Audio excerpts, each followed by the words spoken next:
We are fortunate to have with us Father Malachi Martin, and we are going to be discussing about the situation in the church today. And perhaps, Father, you can start off by telling us just a little bit about yourself and what you're doing now and what some of your background is. Yes, Bernard, of course.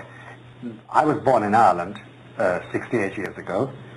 I joined the Jesuits, and eventually, after the usual training of 17 years, passing through various European countries and universities, I ended up in Rome as a professor at the Pontifical Biblical Institute.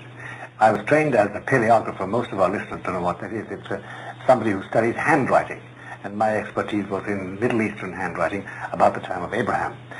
But that became a very useful profession for the then Pope John the 23rd, because he needed contacts with both Arabs and Jews, and I traveled extensively in that area, the Middle East, and therefore I was useful to him. And I got very closely associated with John the 23rd and a certain cardinal called Cardinal Augustine Baer. He was the man who was in charge of ecumenism and who traveled extensively in the States during the council. But before that time, I had asked my superiors for permission to leave the Jesuits, and in 1964, Paul VI, who was then Pope, granted me the permission. He gave me permission to leave the Society of Jesus, and he secularized me. That is, I didn't want to be a laicized. I wanted to be secularized. That is, I didn't want to be under a bishop incarnated in a diocese. I didn't want to belong to a religious order. I didn't want to join Opus Dei. The only three alternatives for a clergyman, for a priest, in the Catholic Church. So he granted me that and gave me a general commission to write and to be active in the field of communications about the Church. And then I went from there to the United States, passing through Paris, and I arrived here in just 25 years ago, in January 1965. And from then on I've been writing books and been very engaged in radio and television. I think I'm known as probably as a conservative. We love tags in the United States. Some people would call me a traditionalist. But Bernard, I'm a Catholic. I'm a Catholic priest. And I say my Mass every morning. And when permitted by the local bishop, I engage in the usual priestly activities. But my main activity is writing and confessional work and pastoral care of people who, today, in the condition of the Church, don't find pastoral care available, especially families who are at sixes and sevens about what is happening to them and their children and the public weal. That's the brief history. My books sell well. I've had 3 or 4 bestsellers, and that's due to the grace of God and not to anything I've written. Could you please tell us a bit about a few of the books you've written that have sold fairly well? The most commonly spoken about one is The Jesuits. That's right. It was, because it was the first book published which, in cameo, outlined what had happened in the major orders of the Church. In brief, between 1965 and 1975, the major orders in the Church, Jesuits, Dominicans, Franciscans, Carmelites, literally turned their backs on the papacy and proceeded to follow a line about the Church and about the mission of salvation of the Church, which is at variance with the traditional Catholic view of life and death and resurrection. I did merely a cameo study of the Jesuits, and immediately it was applied to all the other orders. They began to realize that something was extremely rotten in the state of Denmark, that if the Jesuits could have gone like that, and they did go like that, then they could explain the vagaries of the Franciscans and the horrible corruption of the Dominican order. And all these orders had been the bastions of the Church for centuries. And you know, it's a terrible reflection I have, Bernard, that today, what John Paul II needs at the present moment, like he needs air to breathe, he needs a body of men, highly trained, specialists all, in every possible department and sector of human life. He needs them internationally established at all the choke points of civilization: Africa, Asia, America, North and South, Canada, the Soviet Union, Old Europe, Western Europe and Central Europe and Scandinavia. He needs them highly centralized. He needs them utterly obedient to the voice of Peter. He needs them utterly devoted to Our Lady and her Lord. He needs them as priests. And that was the Jesuits. That's exactly what Ignatius has in mind. And today, they are not there any longer. physically insist that they're going down in numbers. You know, there are less than 1,000 Jesuits in the United States today. I think in 1965 there were 8,500. And every third man in the missions was a Jesuit. But it's not merely numerically. It is the quality.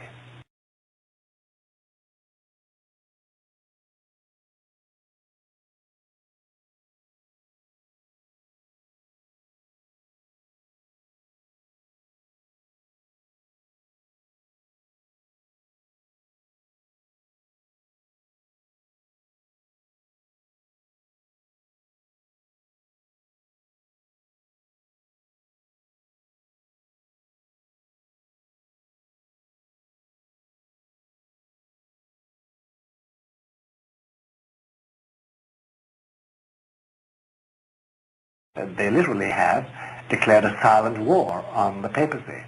Which is an exact reversal of their fourth vow, which is loyalty to the papacy. Obedience. Obedience. Blind obedience was the keynote. And that is why they were so valuable to the Pope, even to the point of permitting him to kill them off in the 18th century for the good of the Church, and then to revive them about 70 years later because he felt he needed them. But that was perfect obedience. That's gone. So the Jesuits did create a stir and earned a lot of hatred for me and misunderstanding, except from the older Jesuits and from some of the younger Jesuits who realized that the truth was being told. Now, that was a very good selling book in the sense that it did a lot of good. It did an awful lot of good. It did open up what we call in the States a can of worms. It did show what happened. And the fact was I had Jesuits writing me privately, anonymously, with money to cover 50 copies to be sent to an anonymous address, a P.O.B. box somewhere, because they didn't dare show the book in public. The other book which created a lot of stir was a book called Hostage to the Devil, published in 1975, and it's the only published record of 5 exorcisms of living Americans. It was based on video and audio tapes because I have been very active in exorcism all my life. It was a bestseller here and abroad, and it still is. What it does is this. It proves that any man or woman over 50 who doesn't realize that out in those streets and in those boardrooms and in the boudoirs and in the corporate headquarters and in the army headquarters and the government chancelleries, who doesn't realize that Satan is alive and active and happy, that man or woman is a jackass. That is a very difficult concept for the modern mind to grasp, because one of the first teachings of the Church that is being sort of pushed aside by modern theologians has been a belief in Satan, the devil, and hell. That's right. It's the best PR job ever done. He doesn't exist. He doesn't exist. But please do this. Please kill the babies before they're born. Please establish a third way of life. It's human rights. Homosexuals have the same rights as heterosexuals. Please make homosexual marriage all right. Please use these contraceptives, because then you'll benefit all mankind, will limit the population. It doesn't really matter if the people in East Timor are being killed off by the Indonesians. It doesn't hurt us. He's everywhere.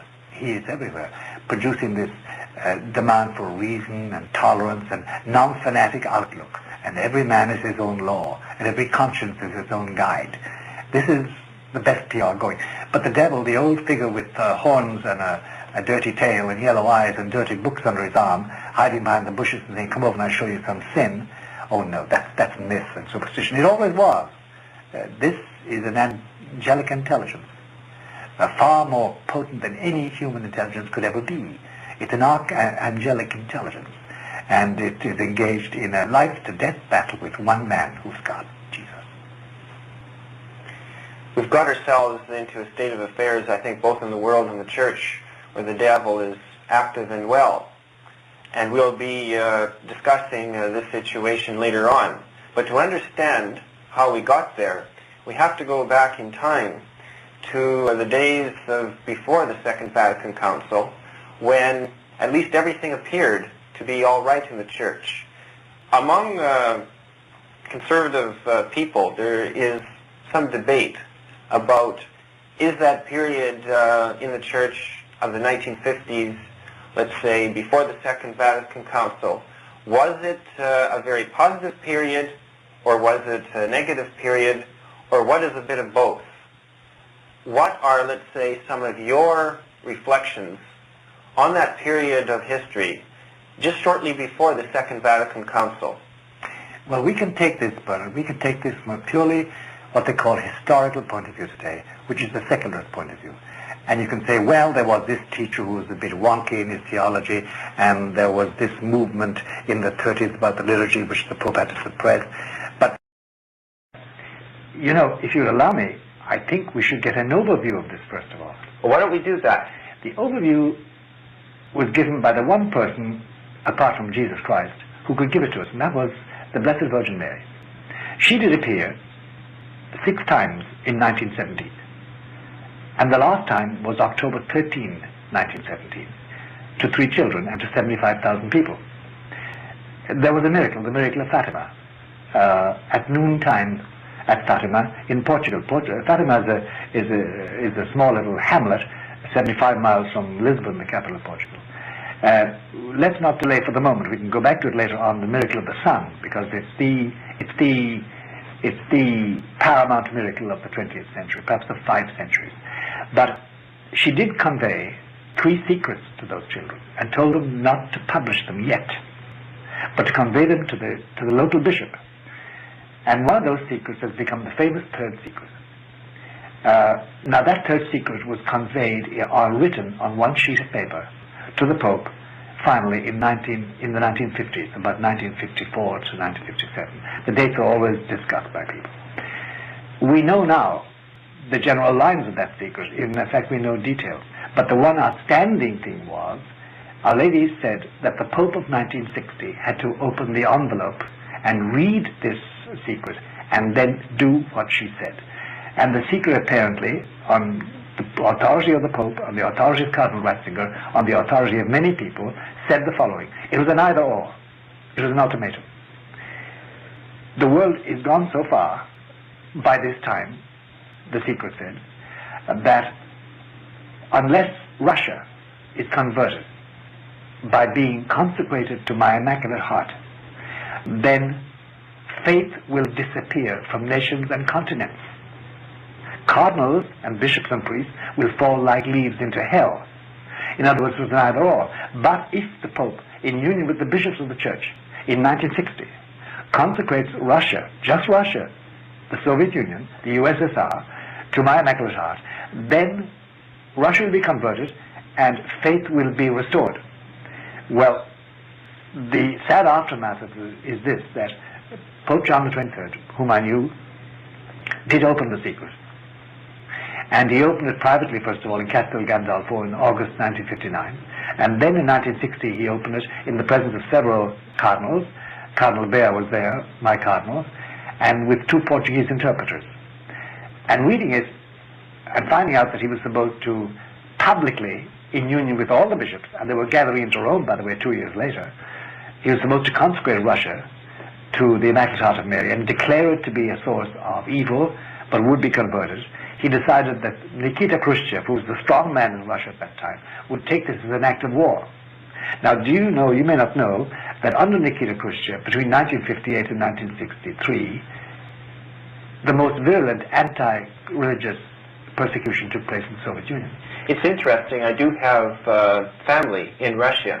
And what a lot of people don't know is that the persecution under Khrushchev was even more severe than that of Stalin. Much more severe, much more severe. Well, so John said, I can't do that. I can't, because Nikita Khrushchev then would stop talking to me. At that time he was talking to John because John had one dream. He wanted observers from the Russian Orthodox Church to be present at his council. So at that meeting of cardinals, he took a sheet of paper and wrote on it, Questo, meaning the letter, non è per nostri tempi, is not for our times. Put it back in the box of the letter and closed it. He refused the mandate of Our Lady for his own good geopolitical reasons.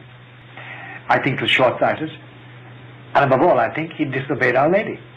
But I'm a simple priest, I'm not Pope. That's my judgment. When Paul VI came in, he read the letter and decided to do nothing about it. John Paul I read the letter, but he had only 34 days to live. John Paul II read the letter at the beginning of his pontificate in 78, October 78, and put it aside, and he only took it up again in 1981 when he lay in Gemelli Hospital, wounded. And then he suddenly realized, that indeed Our Lady had saved him on May 13 from the bullets of Mehemet Ali Agca, the assassin.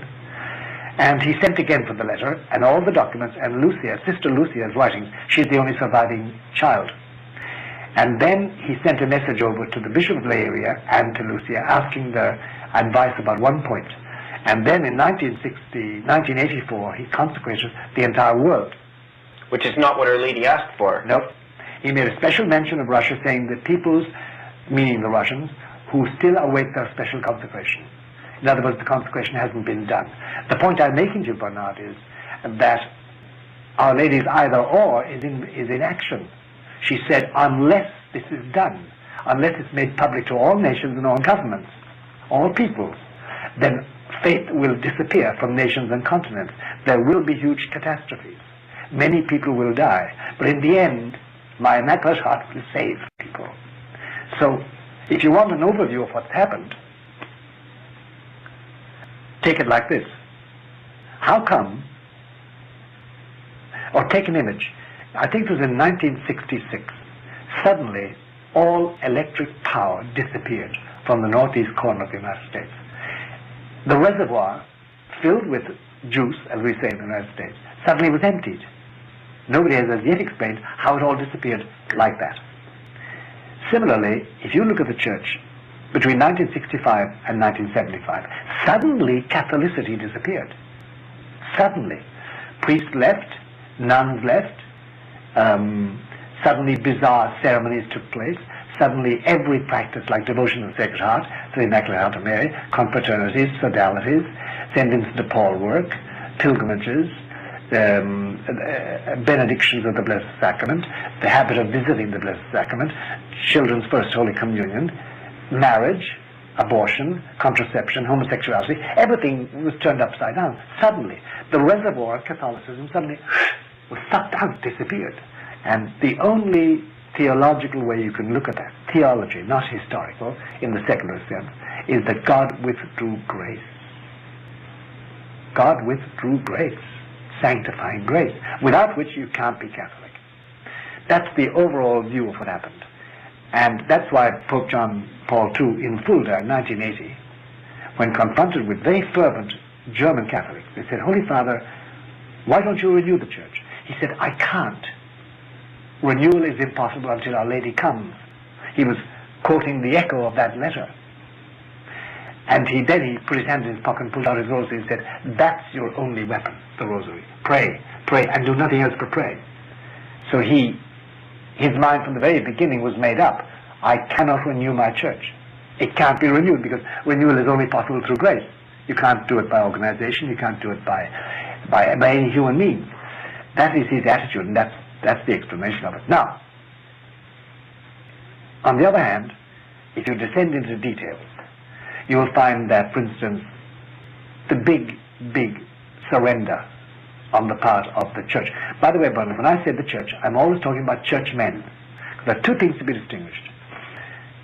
The church essentially is the mystical body of Jesus. What is that? The words people toss out. What does it mean? It means this, that there is a body, there is a group of people on earth and in heaven who are in the state of grace. And being in the state of grace, that is the church without spot or wrinkle. That belongs to Jesus completely. There is a body of people in purgatory who are being purged and cleansed by grace. And they also belong to the mystical body. That's the church suffering, the church militant, and the church triumphant. That's the church, essentially. It has a visible organization, an institutional organization called Roman Catholicism, based in Rome, the first bishop of Rome, the Pope, and then consisting of dioceses run by bishops, all of whom are supposed to be subject to the Pope, to obey the Petrine authority of the keys of St. Peter. And we will be using the term church in line with the institutional church. That's right. Whenever we speak about the church, we're talking about the institutional organization, not that pure and holy body of people. Nowadays, of course, the numbers who really belong there, that's another question. Nobody can say. But we can go back to that question at another moment in this talk. Now, the church itself, if you examine its progress, say since 1913, you'll find that the seedbed of all the errors that have plagued the church and do plague the church today began then. They began then. Now the biggest plague, the biggest triumph of Satan is the destruction of the Mass.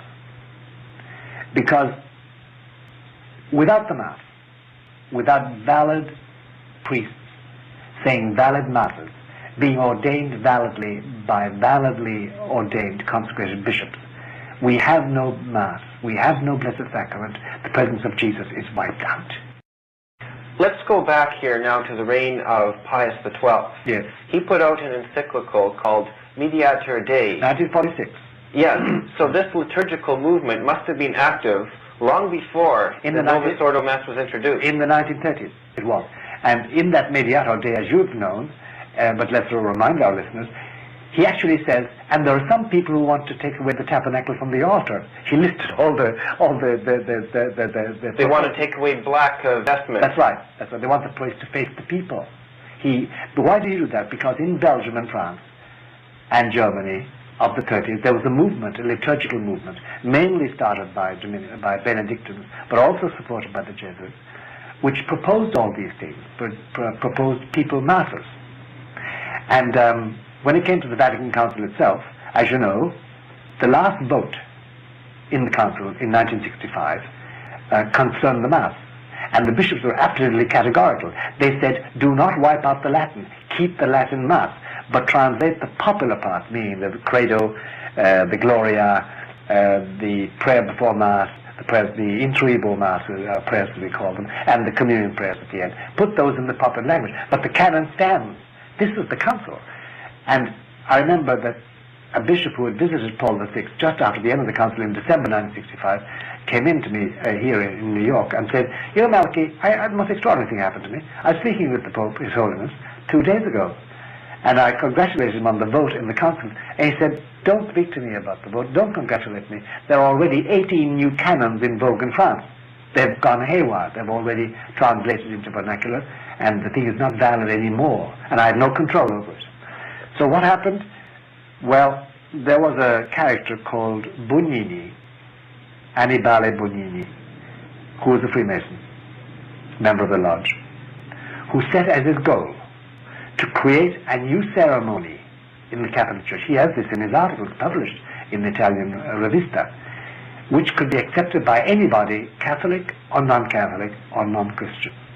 So it's an ecumenical religion, and because Bugnini was a Freemason, one wonders if he was doing this in the long run to lead towards the creation of a one-world religion. Of course he was.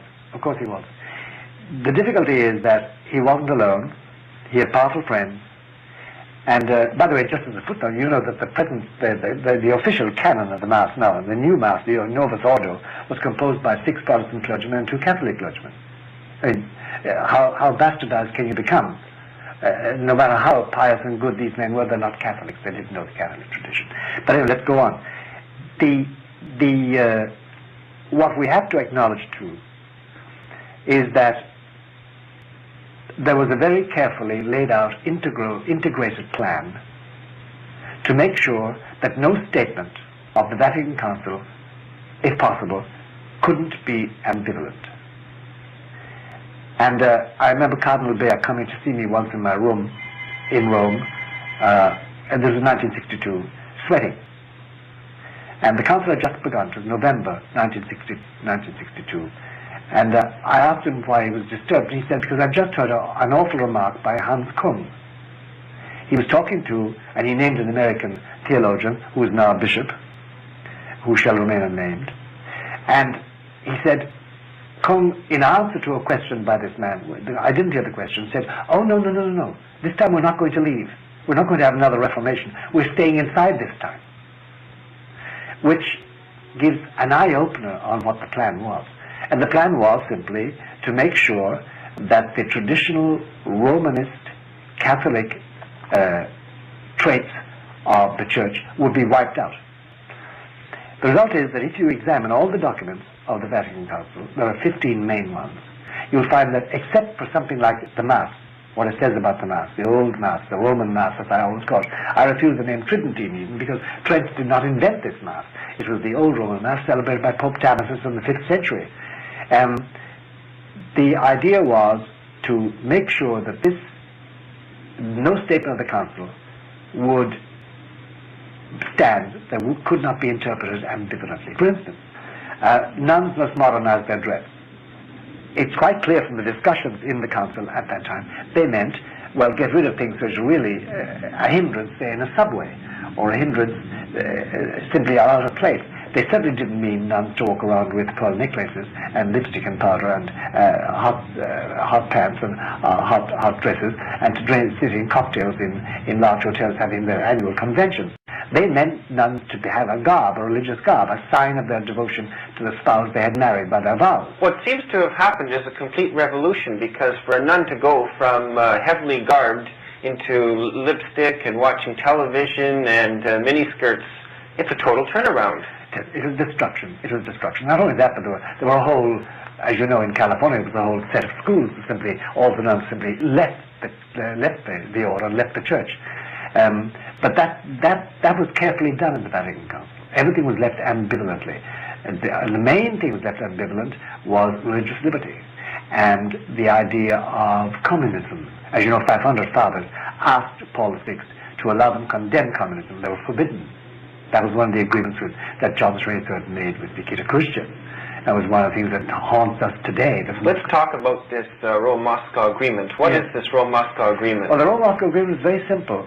John Raythird did feel that if he could get 2 Russian observers in Rome for the council, that it would be Pentecostal. Nikita Khrushchev knew well the power of propaganda and the voice of the church. And already the satellite countries were in trouble, and Russia was in trouble too. So he said, provided there's no condemnation of Marxism by the church or of the USSR, and he had several other things besides that, but that was the main thing, then I will grant permission for 2 observers. The negotiations were carried on by Cardinal Tisserand, a French cardinal, in the house of the Bishop of de Smet. He was a French bishop in Metz, in the city of Metz. And they were concluded satisfactorily, and the two observers arrived.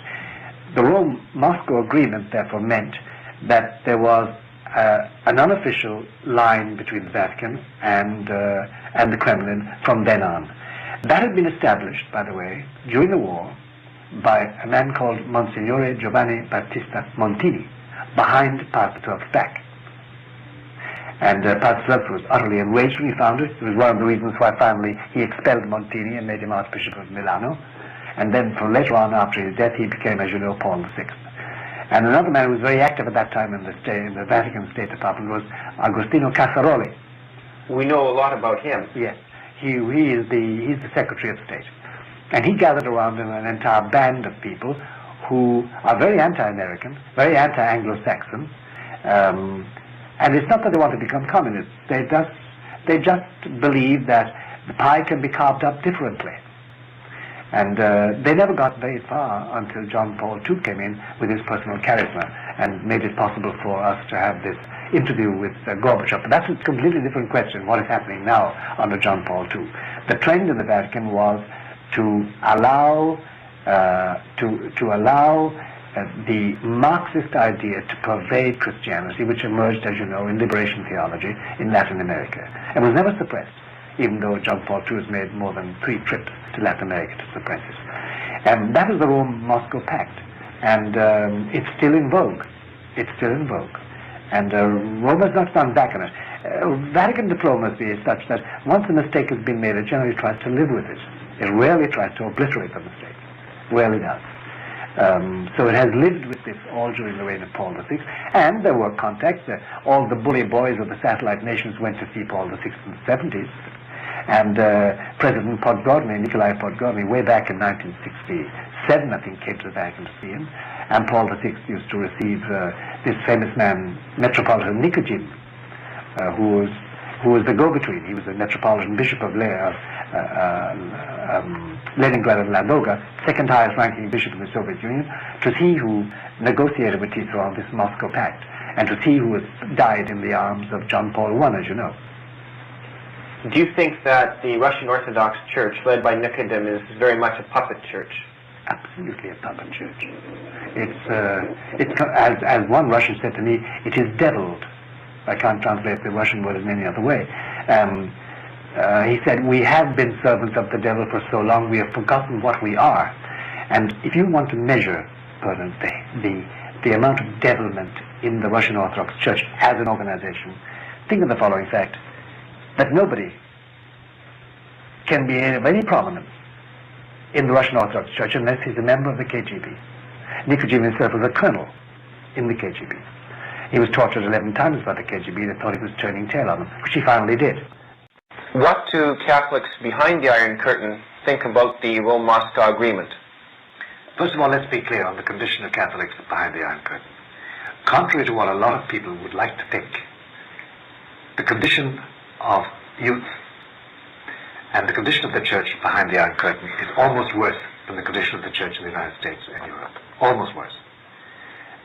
But there are solid bodies of believers who have clung on, mainly in the Ukraine, by the way, where you have 4 to 5 million Ukrainians who literally have been having Mass in forest glades and behind rocks, much as the Irish had for 400 years during the British occupation of Ireland. Now, they have regarded all contact with the Soviet Union as abhorrent, because they lived with the commissars. They felt the whips. They were sent to the Gulag. They lost their priests and bishops and nuns and churches and convents. They regarded it as blasphemy. They couldn't understand it, and they don't understand it, because they had lived with the demon called Marxism under Stalin and Nikita Khrushchev, and under Mr. Gorbachev, and under all the intermediary figures. They know the truth about everything. They have no illusions whatever. And if you talk with people like Cardinal Tomaszek of Prague, who's now free to say his Mass over the television, you'll find that his eyes film over when you question him about the goodness and the wisdom of the Rome-Moscow Pact. They regard themselves as having been delivered lock, stock and barrel into the hands of the Soviets. Because they say, if at any given moment Rome had flung its full weight publicly, against the Soviet Union, as Pius XII tried to, but at that stage he was almost 80 and physically too weak and psychologically broken down. And already the tentacles were spreading into the Vatican, the tentacles of what they call the superforce, which is now within the Vatican bureaucracy itself.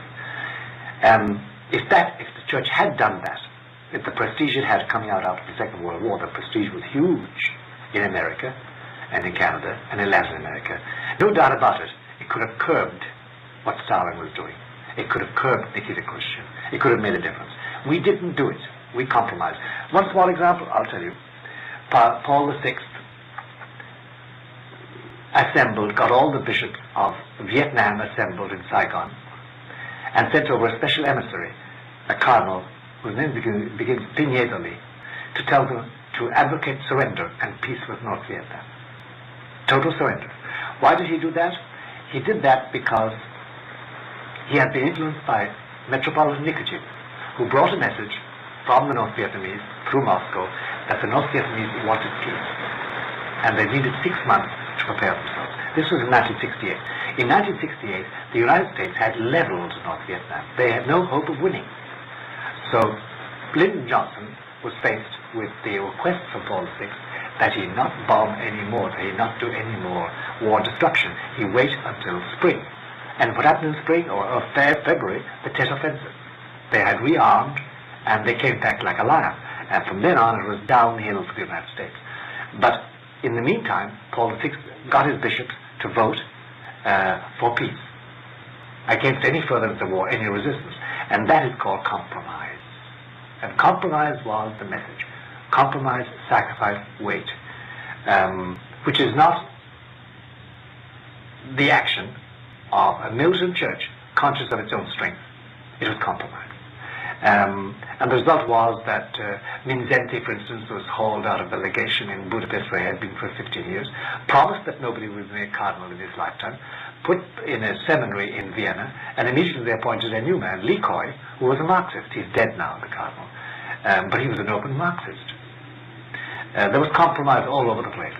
That was the result of the Moscow Pact. And the result was that when the Latin Americans in the late 70s started with their liberation theology. And we said, well, the church has a pacific approach to all this, and obviously you can Christianize Marxism. Well, what happened was they Marxized Christianity, because liberation theology is merely Marxism with a Christian face. Christ becomes the revolutionary. Mary is the mother of all the revolutionaries. The bread of life is no longer in the tabernacle. The bread of life is now what we manufacture in our factory, which no longer belongs to the... It's a materialistic ideology, then. But in Christian terminology. That's the point. Ah, so it's Marxism with a Christian veneer, then. That's right. If you attended any of the meeting of the base communities, Comunidades de Base in Latin America, of which there are 600,000 now, they trample on the cross. They say this castrates the people. Jesus was a revolutionary. He was killed because he was against the witch. And they use all the words about Jesus leading them, I am the way, the truth, and the life, take up the cross of war. This is Marxism. They have turned the truth upside down, because one of Christ's basic messages was that his message and his kingdom was not of this world. Of course, of course. But they have made it now, and that's why Paul VI made the error too in his own way, misguidedly, declaring that now we will work with man for a better world. But this is not the mission of the church. And that's where John Paul II has never erred. He knows exactly what salvation means. Now, it is very clever of Marxism because, as you know, what it did in Latin America is it penetrated Christian culture. And that is why, say, Nicaragua had the support of the Jesuits and Carmelites and Dominicans and Franciscans. And in Latin and Central America, it is rare to find a priest who is not Marxized in his priesthood, in his so-called pastoral care. And while the Jesuits in Managua ran a school for Marxist tactics. Let's take a look, though, at the situation here in the United States and in my country, in Canada. The bishops put out these statements from time to time on defense and economics. Are Marxists behind those statements? Because there seems to be a lot of left-wing terminology in these. Marxization is. They have been Marxized. The essence of Marxism is this. Well, let's get quite clear between us. The essence of Marxism is this. Don't look beyond the human horizon. You, man, are capable of infinite perfectibility, providing that you get the capitalist jackals off your back. The people, they are the source of power. They're the source of perfection and of happiness. Don't look to anything transcendent. Everything is immanent to you. All your powers are there, but you've just been hindered by the rich and the oppressive capitalist lackings. That's the essence of Marxism. The rest of it, the workers' paradise, the proletarian revolution, those are all historical accretions which can be changed, as Gorbachev has, to other phraseology, to reasonableness and tolerance and lack of fanaticism. But the essence is, I want you to look at this world only. Don't expect salvation from on high. There's no message from beyond the stars. There's no salvation out there. Jesus is a man. We are men. That's the essence of Marxism. Now, the bishops in this country and in your country and in Europe, concentrating exclusively on sociological and political and military questions like nuclear disarmament, and on the environment, and on AIDS, and condoms, let me use that awful word, of which nobody knows the origin, and everything else, are purely and simply acting as social engineers. There is no pastoral care. There is, for instance, I read with horror the pastoral letter of Cardinal Mahoney of Los Angeles on the Blessed Eucharist. I assure you, it could be read by the Dalai Lama and accepted. It is totally and simply a sociological document. And apart from other blotches on Cardinal Mahoney's behavior, like absolving people from any obligation to go to Mass on Monday after Christmas Day, because they won't go anyway, he said. Some of the stuff like writing to him saying, listen, we want to commit adultery tomorrow, would you please absolve us because we're going to do it anyway. This is not Catholicity. This is an imminent, this world attitude to make do with the social conditions that there are. Women want to be priests, why not? They have their rights. I want to be a homosexual, why not? It's your right. It's another lifestyle, because it's all immanent. You can make it happen. This is the essence of Marxism. We have been penetrated. Could it be then that the common thread that what has happened since the Second Vatican Council is that the Church has been secularized, that humanism has replaced Catholicity. It has, but the key to that is just one person, one intelligence, Satan, Lucifer. He has successfully sold a bill of goods to the majority of Catholic bishops, namely that their job now is to align the Catholic people with the movement of peoples towards human perfection in a very interdependent society of nations. That is what they've been sold. And they will not do anything that violates that. And that's why you can safely describe our bench of bishops in this country, there are about 300 of them, as the religious arm of the left wing of the Democratic Party. It toes the line, right down the line. And it seems that they're spineless, like on the issue of abortion and various other liberalizations that have occurred since the 1960s on divorce or what have you. They have been totally spineless in opposing those movements. Totally. And the compromises they made were terribly embarrassing. Now, because, for instance, when Governor Cuomo of this state, New York, came out in favor of abortion funding, and he procures abortions by financing them, there was no condemnation. He's a public figure. Now, from the very beginning, you should have made it clear. Anybody who votes for abortion funding, procures abortions, in other words, just as sure as the surgeon procures the abortion, or the wife who submits to abortion, or the husband who pays for it, anybody who does is excommunicated, can't receive the sacraments. He can go to Mass, or he or she can go to Mass, but until they confess it and repent in public, they can't receive the sacraments. That should have been applied holus bolus from the very beginning. It wasn't. So when Bishop Maher of San Diego excommunicated or declared that the candidate for election, I forget her name, Killaire or something like that in California, on account of her abortion behavior, or favoring of abortion, could not receive the sacraments, everybody howled at him. How dare you interfere with the political rights? From the very beginning they should have made it clear, this is not a question of political rights, this is religion, this is our stand. They didn't. They didn't. You know, one main failure there, this is the theme we should, I think, hit upon further, is this. When Jesus left us, visibly, he didn't give us armies, didn't promise empires. He promised we'd be hated, by the way. He promised the world would always be against us. But he said, you have one thing, you have a spiritual weapon, my grace. The one thing the bishops have not used is their spiritual weapon, the grace at their disposal. Let me give you an example. Recently here, in the last 4 weeks, St. Patrick's Cathedral was desecrated by the homosexual organizations.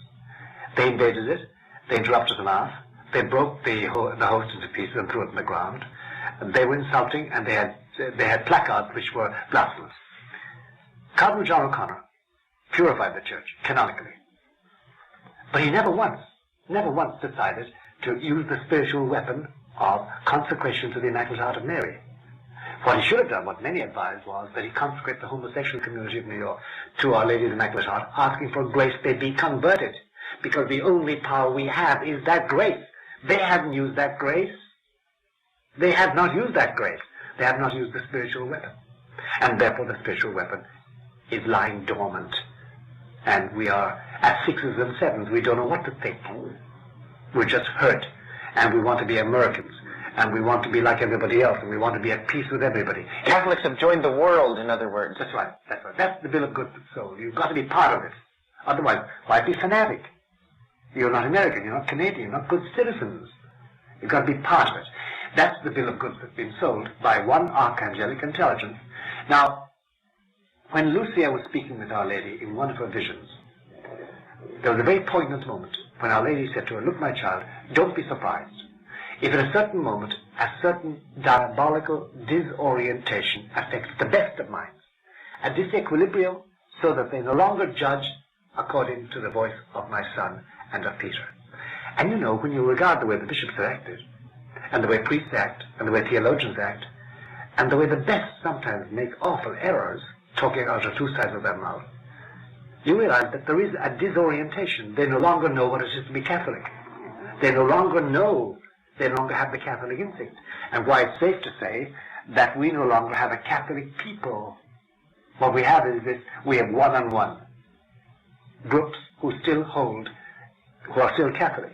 And amongst my associates in the United States and abroad, the first question we ask about anybody who looms up on the horizon for the first time with an appointment or a book or whatever, we say, is he Catholic? And we don't mean has he been baptized. We mean, is he still of the faith? Does he believe? Does he practice what he believes? Does he live it out? Does he say the rosary? Does he go to Mass? Does he go to confession? Does he uphold the Petrine authority? Because that is the crux, Petrine authority. That is the aim of the entire revolt of the bishops, to get rid of the Petrine authority. And it's almost got rid of in practice, as you know. It looks like that there's really only pockets of Catholicism left throughout the world. Just pockets, just pockets. And anybody who doesn't realize that by now has his head stuck in the sand. Because the church has now been blanketed. You see, it's very easy in the church. It's composed of an organization of dioceses and parishes. And the pipeline into that comes from Rome, through the bishop. The bishops have occupied all the choke points of that pipeline, and they have piped into it a new structure, the Novus Ordo, the RCIA, if you people in Canada have experienced the RCIA. What is that? That is the new way of Christian initiation. And if you read the manuals, baptism in another form, you'll find out that it's full of the most amazing amalgam of naturalism, environmental love, a bit of voodoo, some witchcraft, some Wicca, as we call it in this country, W-I-C-C-A, some Protestant traits. But absent is genuine Catholicism. And then we have, in addition to RCIA, we have a thing called Renew, which is a form of renewal, they call it. And it means chiefly that the idea of a priest offering the Mass is out, that the people now have the power, that they decide what prayers to say, and they decide what their approach to sin is. This has been piped into schools and parishes so that it has blanketed the Catholic Church in the United States and abroad, has changed people without them knowing they've been changed. They've been led by Pied Pipers out of the church. You know, if you went around England in 1530 and said to anybody, are you Catholic? They said, of course I'm Catholic. By 1630, several men had worked on them. And if you went around in 1630 and said, are you Catholic? They said, of course I am. But at that time, they no longer had Mass. They no longer had any obedience to the Pope. They no longer recited the credo we always recited. They no longer had the virtues. They were into Protestantism, but they did not know it. They were Anglicans. They no longer had valid priests. They no longer had valid sacraments, confession, baptism, holy orders, anointing of the sick. That was all gone, and they didn't know it. Similarly with the Mass of the Catholic people, they don't know. They don't. How could they know? The institution is still there. That's right. It's a grand illusion. We have cardinals and bishops and priests and nuns and convents and monasteries and printing presses and Catholic libraries and Catholic colleges and Catholic books.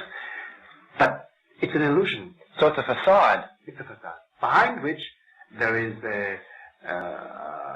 nothing that would be even permitted by past popes or past the past churchmen. Wouldn't be permitted. Wouldn't be simply allowed. They'd kick you out of your ear. Let's go back to Pope Pius XII on this point.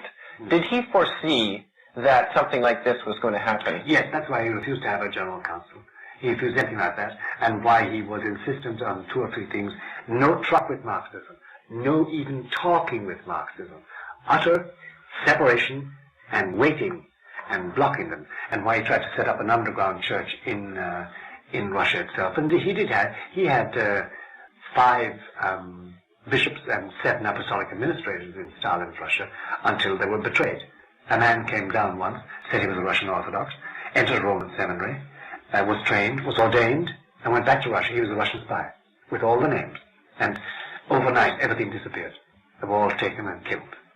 And that liquidated Pius XII's attempt to have an underground in the Soviet Union. But that was one point he stressed, Marxism. Another point he stressed was Our Lady. He stressed this devotion to Our Lady. It finally became a sort of a joke amongst the bishops who were already losing their faith, that you couldn't get near him unless you were saying the rosary. But by that time, the work of the devil had started, and devotion was diminishing.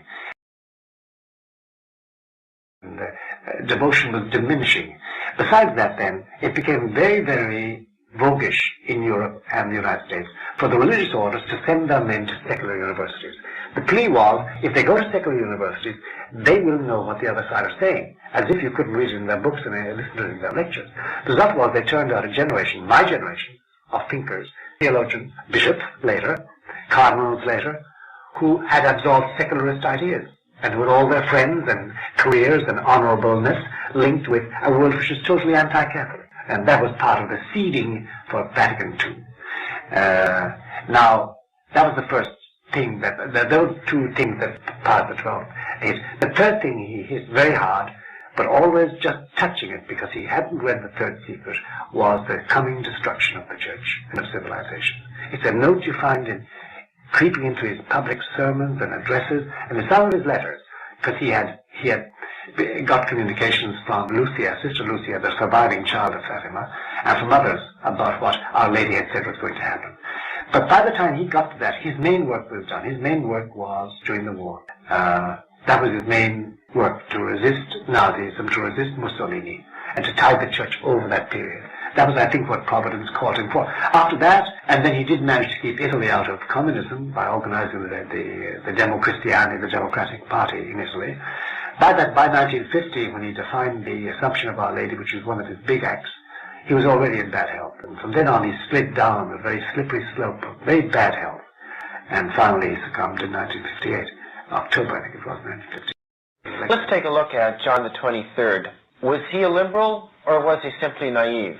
He was a liberal. He was a very liberal. As you know, John was removed from teaching at the Lateran University because of modernism, way back in the beginning of his career. In fact, he could have ended there. He could have ended up as a parish priest in Bergamo, except he had friends in the propaganda, it was called that time Propaganda Fide, that is the propagation of the faith, dissemination of the evangelical message. And they gave him a job, and then he went on to another job. And then they found he was very useful as a diplomat, because John was very calm and roly-poly, and obviously meant well, and as the French said about him, he was bon fourchette. He was a good fork, could eat a good hearty meal of pasta. He was great at children's communions, and he was very kind. He did save innumerable thousands of Jews in Hungary during the war by issuing about 27,000 false baptismal certificates which were passed around and saved them.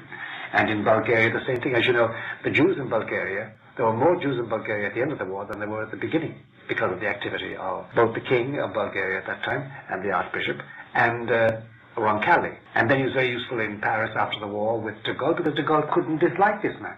And the Vatican's big problem in France after the war was that many bishops had supported the Vichy, the pro-German faction in France, and they were condemned to death in principle. So John maneuvered the church out of that difficulty. Then he was made Patriarch of Venice as a reward, and nobody expected him to become Pope.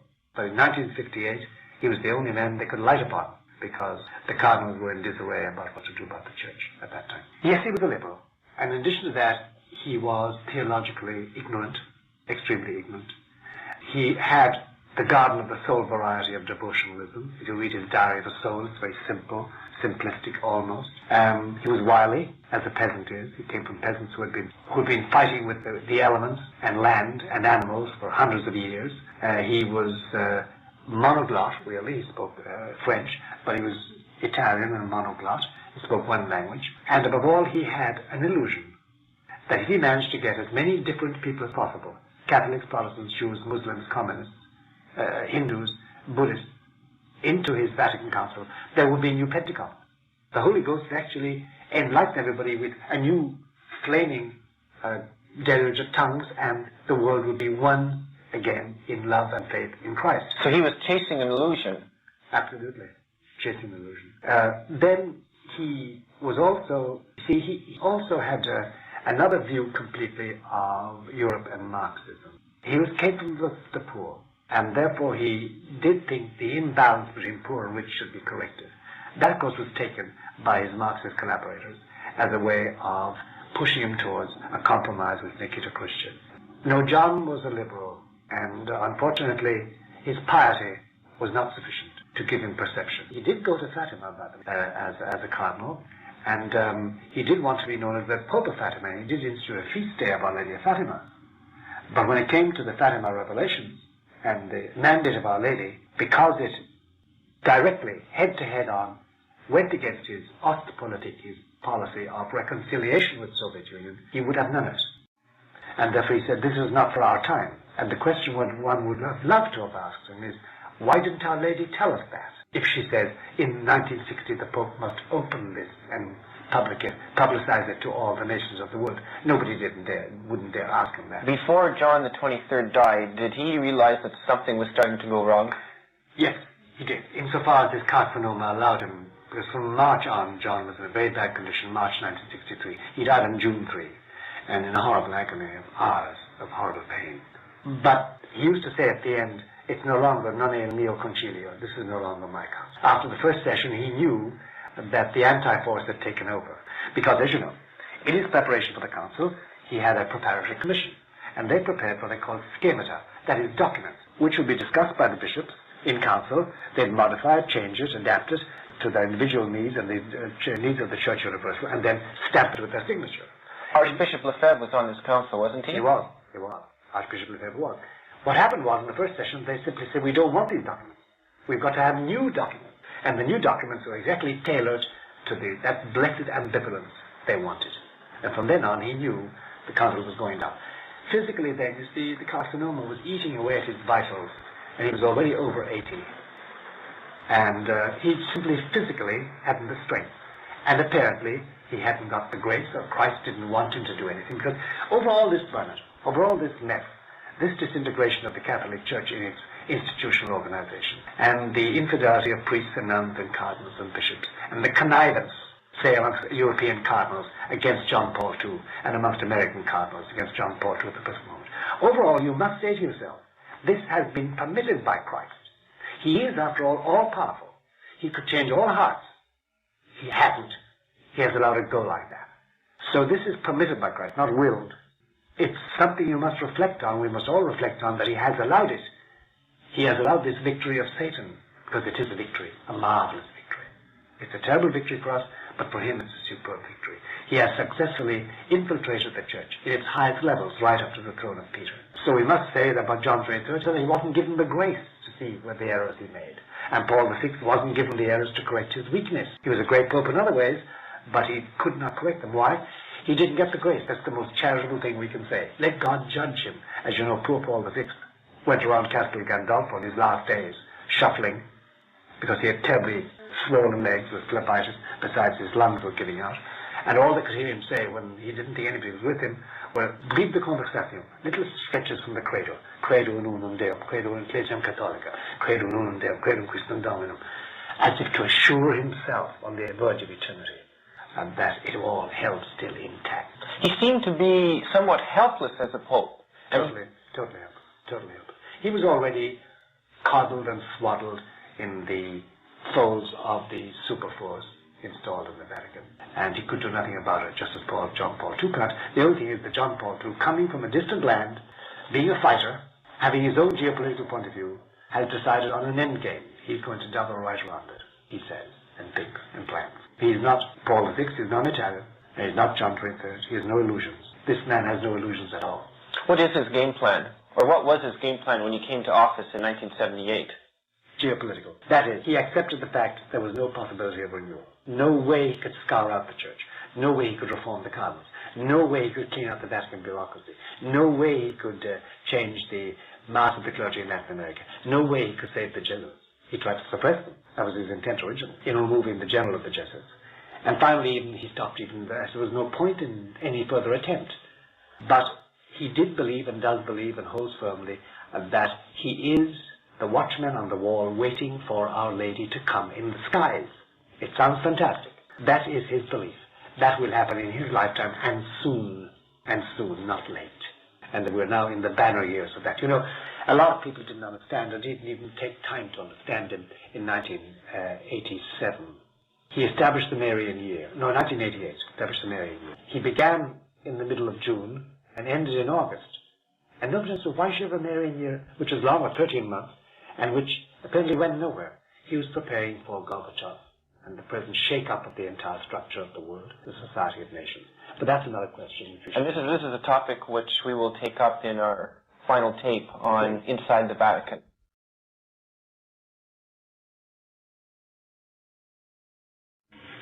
This is the second in a series of interviews with Father Malachi Martin, is being recorded in his home in New York. Father, in this discussion, we're going to take a look at the situation from the perspective of the average layman in the pew. He's starting to realize that in many cases, in virtually all cases in fact, something is going wrong in the world, something is going wrong in the church. And we'll start right with his home and his family. And many parents are finding it very, very difficult to raise their children because there's all these influences on them that seem to be anti-Christian.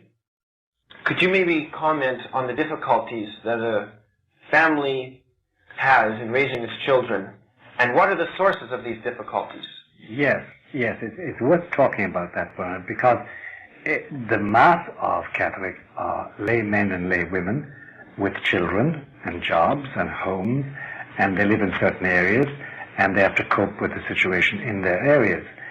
And the universal experience in the West, forgetting for the moment the East in the sense of the former Soviet Empire or the Far East, but talking about the West, that is North America, South America, and Western Europe and Australia and New Zealand. It's the same story everywhere. From all the magazines and books that come out, it's quite obvious that nowadays it is extremely difficult, if not impossible, extremely difficult, requiring heroic virtue, to rear your children and to yourself and your wife, or yourself and your husband, to behave in a way which formerly was regarded as normally Catholic.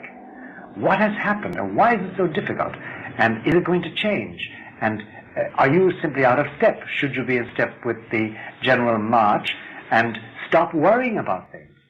Look, there are a few things we must comment on, first of all. The essence of Catholicism. You see, in my life, I have found non-Catholics, Greeks, Russians, Syrians, Protestants of all kinds, very pious and good. I mean, sometimes they were saints in my estimation. But missing was one Catholic ingredient. One typically Catholic ingredient. And if you don't find this ingredient, you haven't got Catholicism. It's this. If you examine the entire sweep of Catholic theology and pastoral care over the centuries down to the middle of this century, you'll find that Catholicism meant many things. It's a rich storehouse, by the way, which we're neglecting nowadays. But it's a rich storehouse, but one note always came out. There is a thing called Catholic intimacy with the divine. What does it consist of? Oh, listen, apparently very simple things. It's prayer to the Blessed Virgin. It's devotion to the angels. It's novenas. It's the Blessed Sacrament being visited for 5 minutes to say hello, to console our Lord, to talk to him, to ask him about the problem of that mortgage, to talk about that child who's playing truant, to talk about your difficulties with your wife or your husband. Then it's benediction. It's the repetition of hymns. It's the constant flow of thoughts and devotions and recommendations from the Pope through the bishops to the people, and from the people through the bishops to the Pope, and pilgrimages.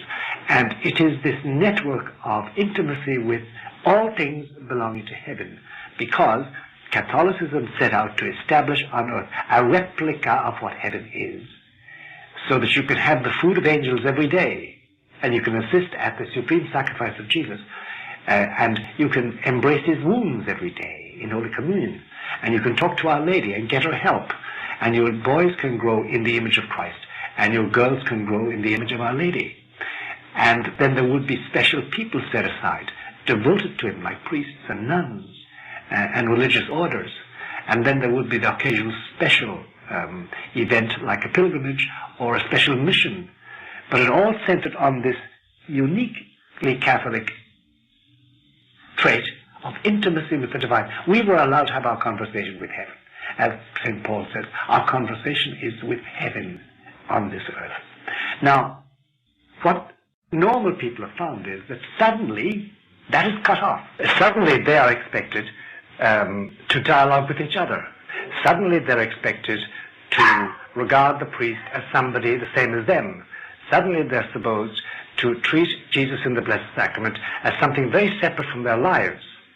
Suddenly they're supposed to engage in sociological and in environmental studies instead of studying anything about their faith. Suddenly they find that the rosary is no longer prominent and is not sold even in churches. Suddenly, in other words, everything is taken out from under them. They find their children coming home from school saying that, well, the Buddhists are very good, they're just as good as us, only they have different faiths. Then they find the bishops writing on purely sociological and anthropological questions and political questions, no longer have their stream of devotion and teaching about the life of Jesus, about hell, about heaven, about sin, about purgatory, about the truths of our faith. All this has suddenly gone. It's been cut off. That's the basic obstacle they find today. The result is that they find that what they thought was Catholicism is no longer Catholicism. They find that at Mass they're not supposed to spend time in thanksgiving. They're supposed to sing hymns which no longer are Catholic hymns. Sometimes they're hymns to nature. Sometimes they're poems about men and women. Sometimes they're quotations from Buddhism or Hindu books.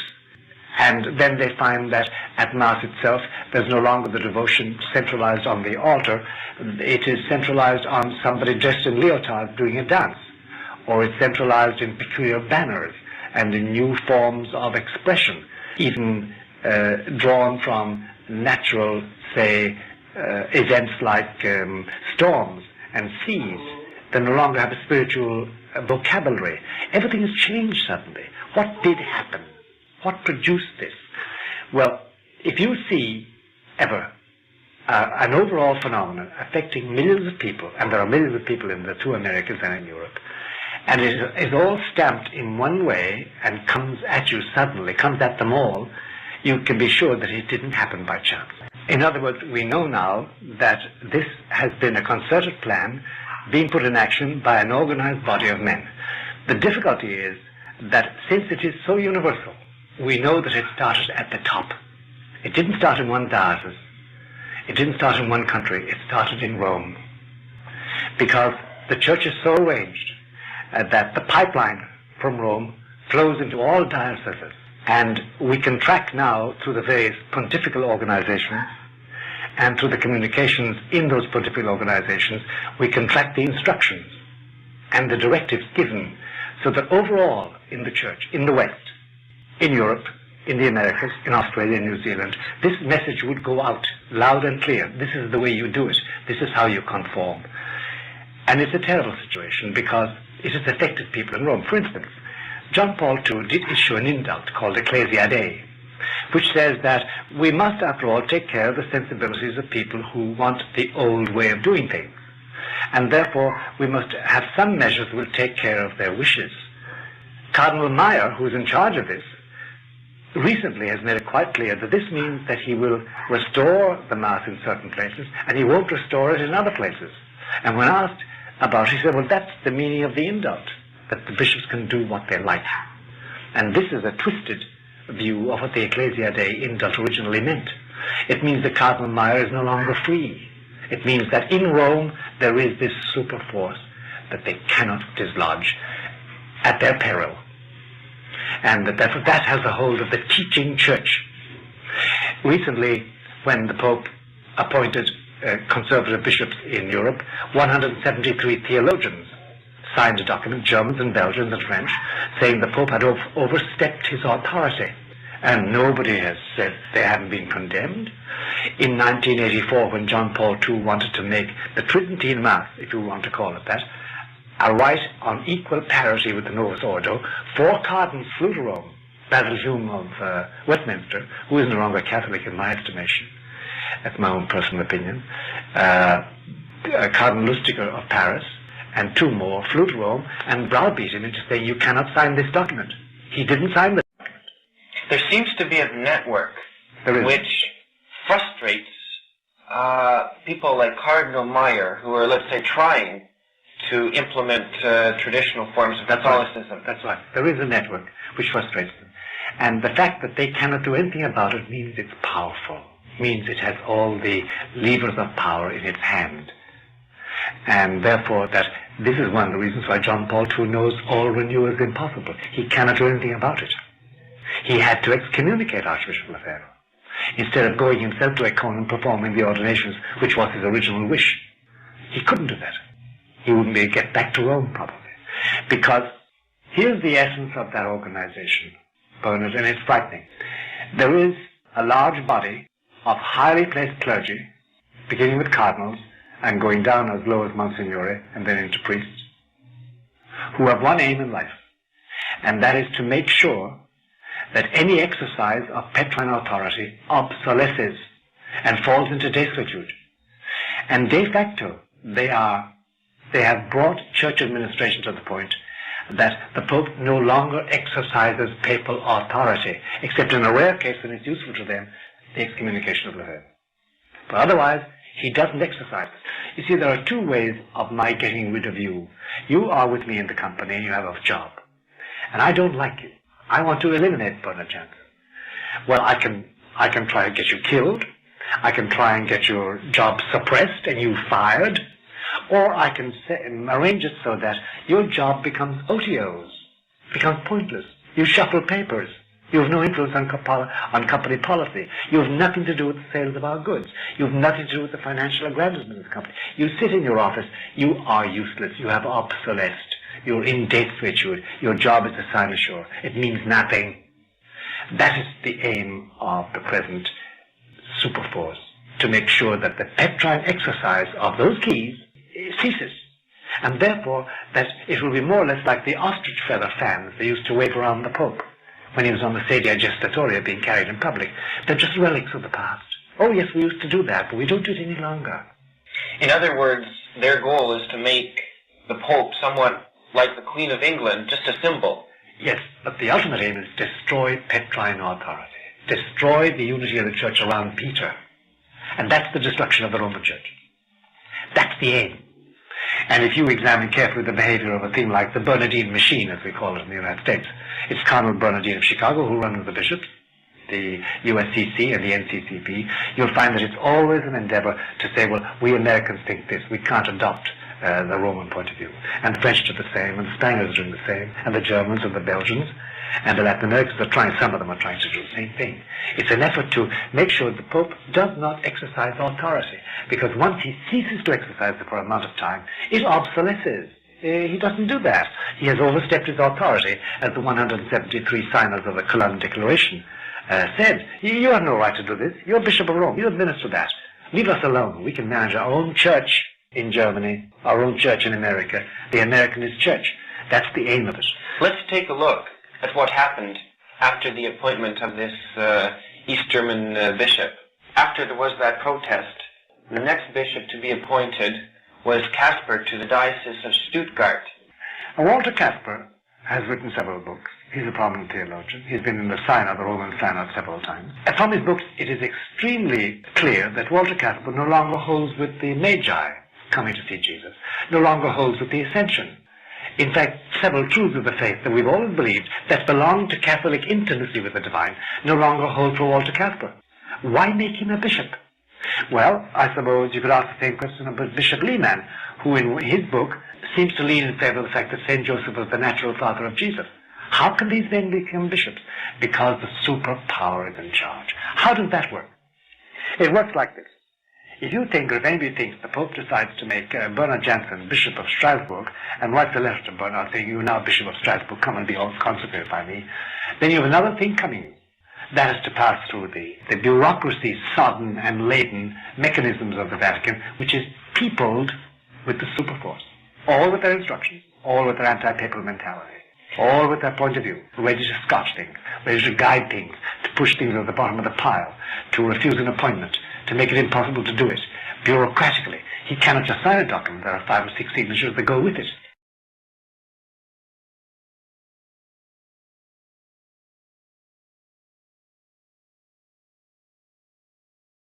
Do you think that in the Church, a lot of the power has passed from the hierarchy and into the bureaucracy, into the committees, into the chancery offices? On the local level, yes. The bishop, the moment anything happens in a diocese nowadays, he sets up a committee. The committee makes its decisions for him.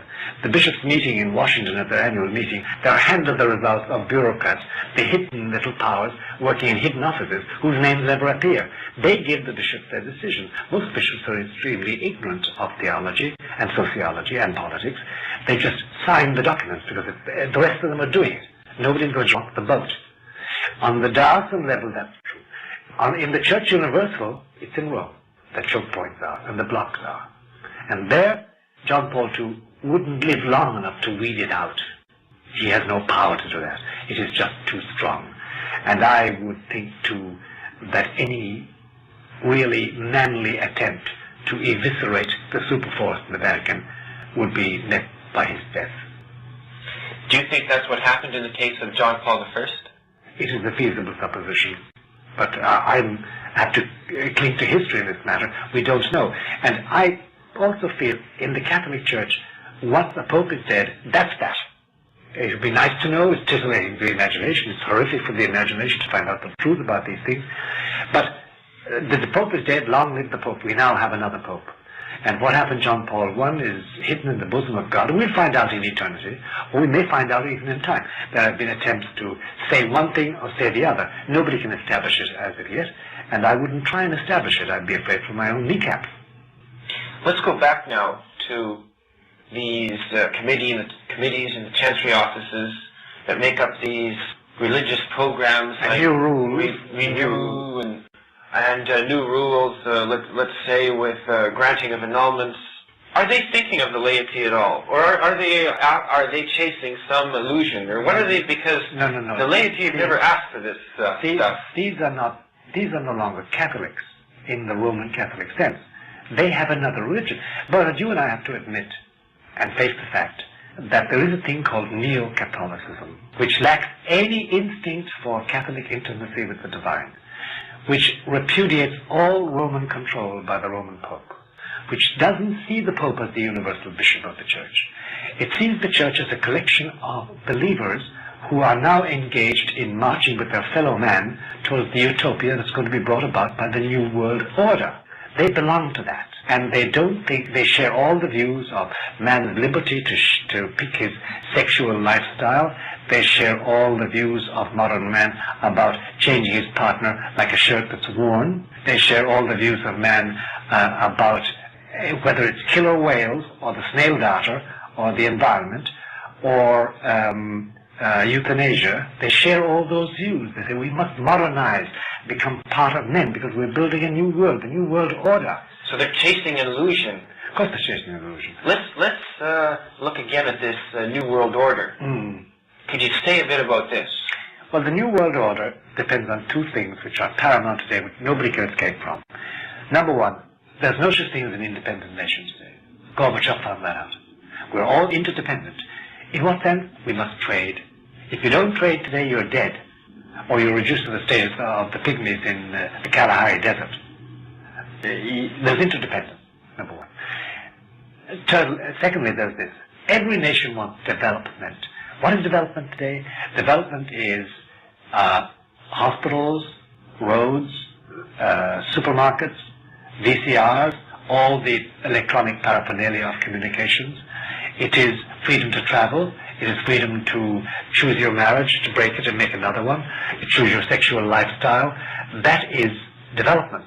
And it means that you submit to the requirements and the rules of technology, according to technology develops better way to have better people, hygienically, socially, physically, sexually, medically. That is the idea of development today. That's development. Now, those two forces, mainly being pushed by the entrepreneur, the banker, the transnationalist corporation man, are purely natural. They're materialistic. They're as bad as Marxism, only much more subtle. Because they don't kill you.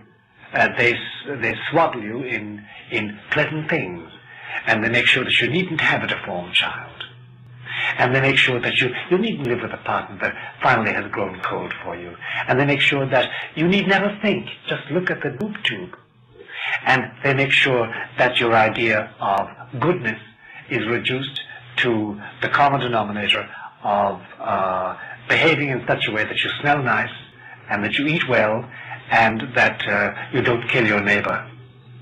And that's a reduction to the absurd of the human ideal within a universe where finally your money and your flag and your sexuality and your food and your reading material and your entertainment is all determined by corporate masses of people. That's development. And how has this New World Order affected the education system? It has completely infiltrated the educational system. The education system in the States, in the United States, I'm sure in Canada the same thing, is now a system of secularizing the mind of the people.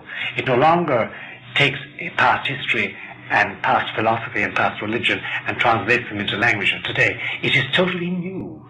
And hence we find the young people coming out of school today don't know anything before their birthday. They know nothing about it. They don't want to. They're so fascinated by the new world rising in front of them, the electronically geared world, the world of instant satisfaction, the world of new curious developments, of extraordinary sounds and sights in outer space and within the world. Education has been reduced to that, and things that mattered humanistically, like poetry and drama and literature, all that is by the way, is a relic of the past, is in books. We don't read books anymore. Reading is not our forte. We listen and we look, and somebody else decides what we're listening to and what we're looking at. And the result is education, if it's any good, is technological. You're a good engineer, you're a good surgeon, but the spirit, the soul, is gone out of it all. And that is a very scary thing to think about. It is a very scary thing because it has affected medicine, it's affected social life, it's affected family life. It means that if I'm going to be Catholic, if I'm going to have my children living in Catholic intimacy, where am I going to start them from? Because we are no longer surrounded by Catholic institutions that breed that speak about that develop that mirror that.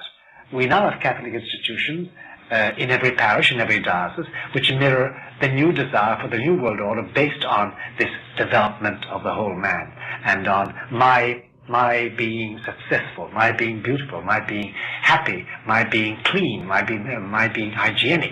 This now is the great difference. Well, it seems to me that the parochial schools, both the United States and Canada, seem to be just extensions of this New World Order. There have been effects. There's no such thing as a Catholic school in the normal sense of the word nowadays. By exception, yes, you find the odd one, but it's very odd.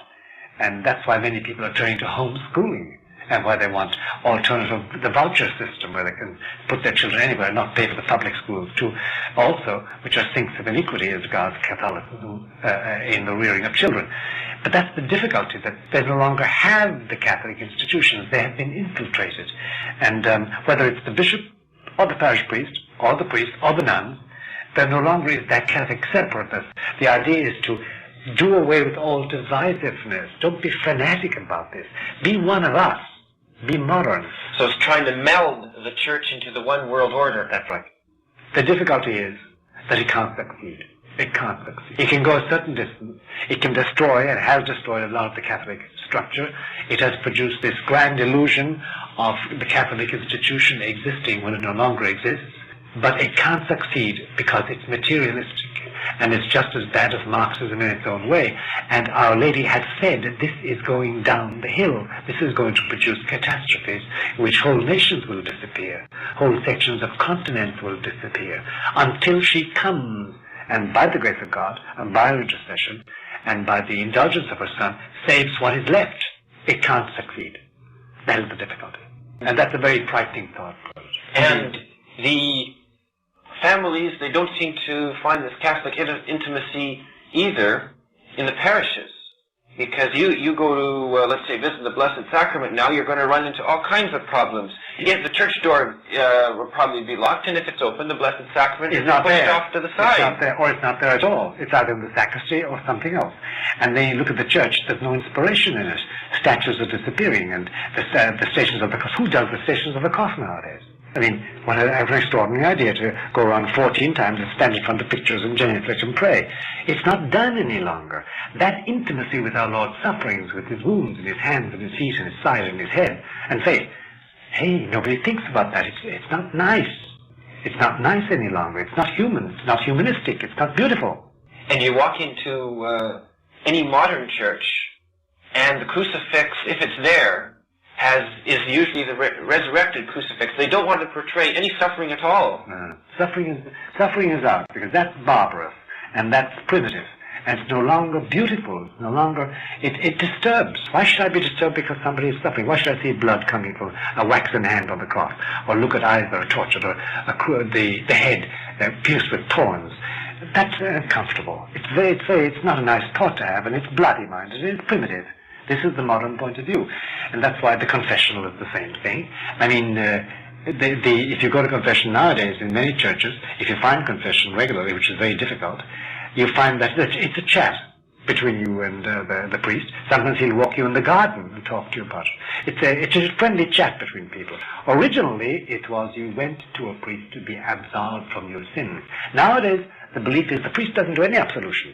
You're sorry for your sins, and he agrees with you and gives you a blessing. It seems to be a psychological thing. Yeah, it's a psychological thing. It's therapy. It's therapy. That's why confessions have dropped off. Confessions? Who goes to confession nowadays? In the States, about 15 to 22%, they tell me. In Austria, it's 5%. In Belgium, it's 2%. In Spain, it's 11%. In England, they say about 3%. Confession is gone, because sin is gone. I really am not sinful, and the devil is, there's no such thing as the devil. I have tendencies which I can correct by going to a shrink, a therapist, or some of them I must let loose. I must have a little give. I must express myself one way or the other. And that's quite lawful, provided I don't hurt anybody. It's a victimless crime. It's a victimless action.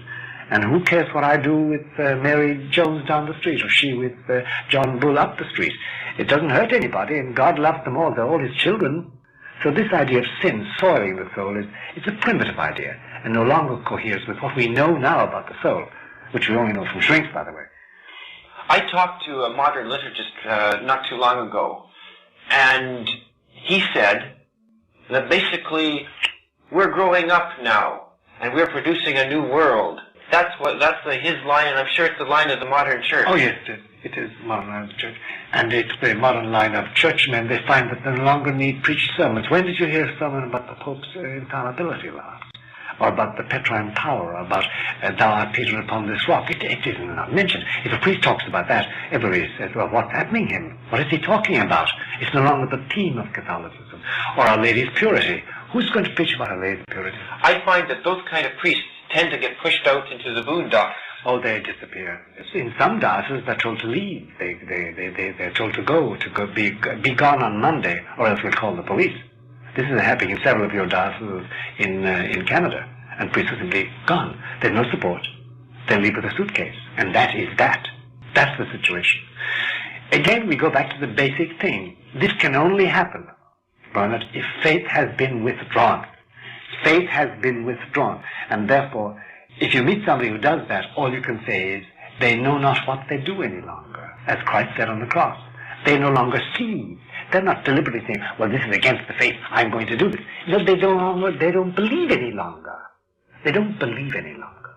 Which brings up a big question as to what Jesus, the King of the universe, and the head of the church, and the man from whom the Pope derives his authority, what is he planning? What is happening? Why is it like that? Why must it be like that? Is there misfeasance and malfeasance in high places, even with the present Pope or other popes? What has happened that is like that? That's the big question that's torturing people. And how then do I get out of it? Every week of my life, I have to talk with a father or a mother or both who say, what are we to do about this? We can't get them out. Or we haven't got the proper school for our children. They now don't believe in baptism.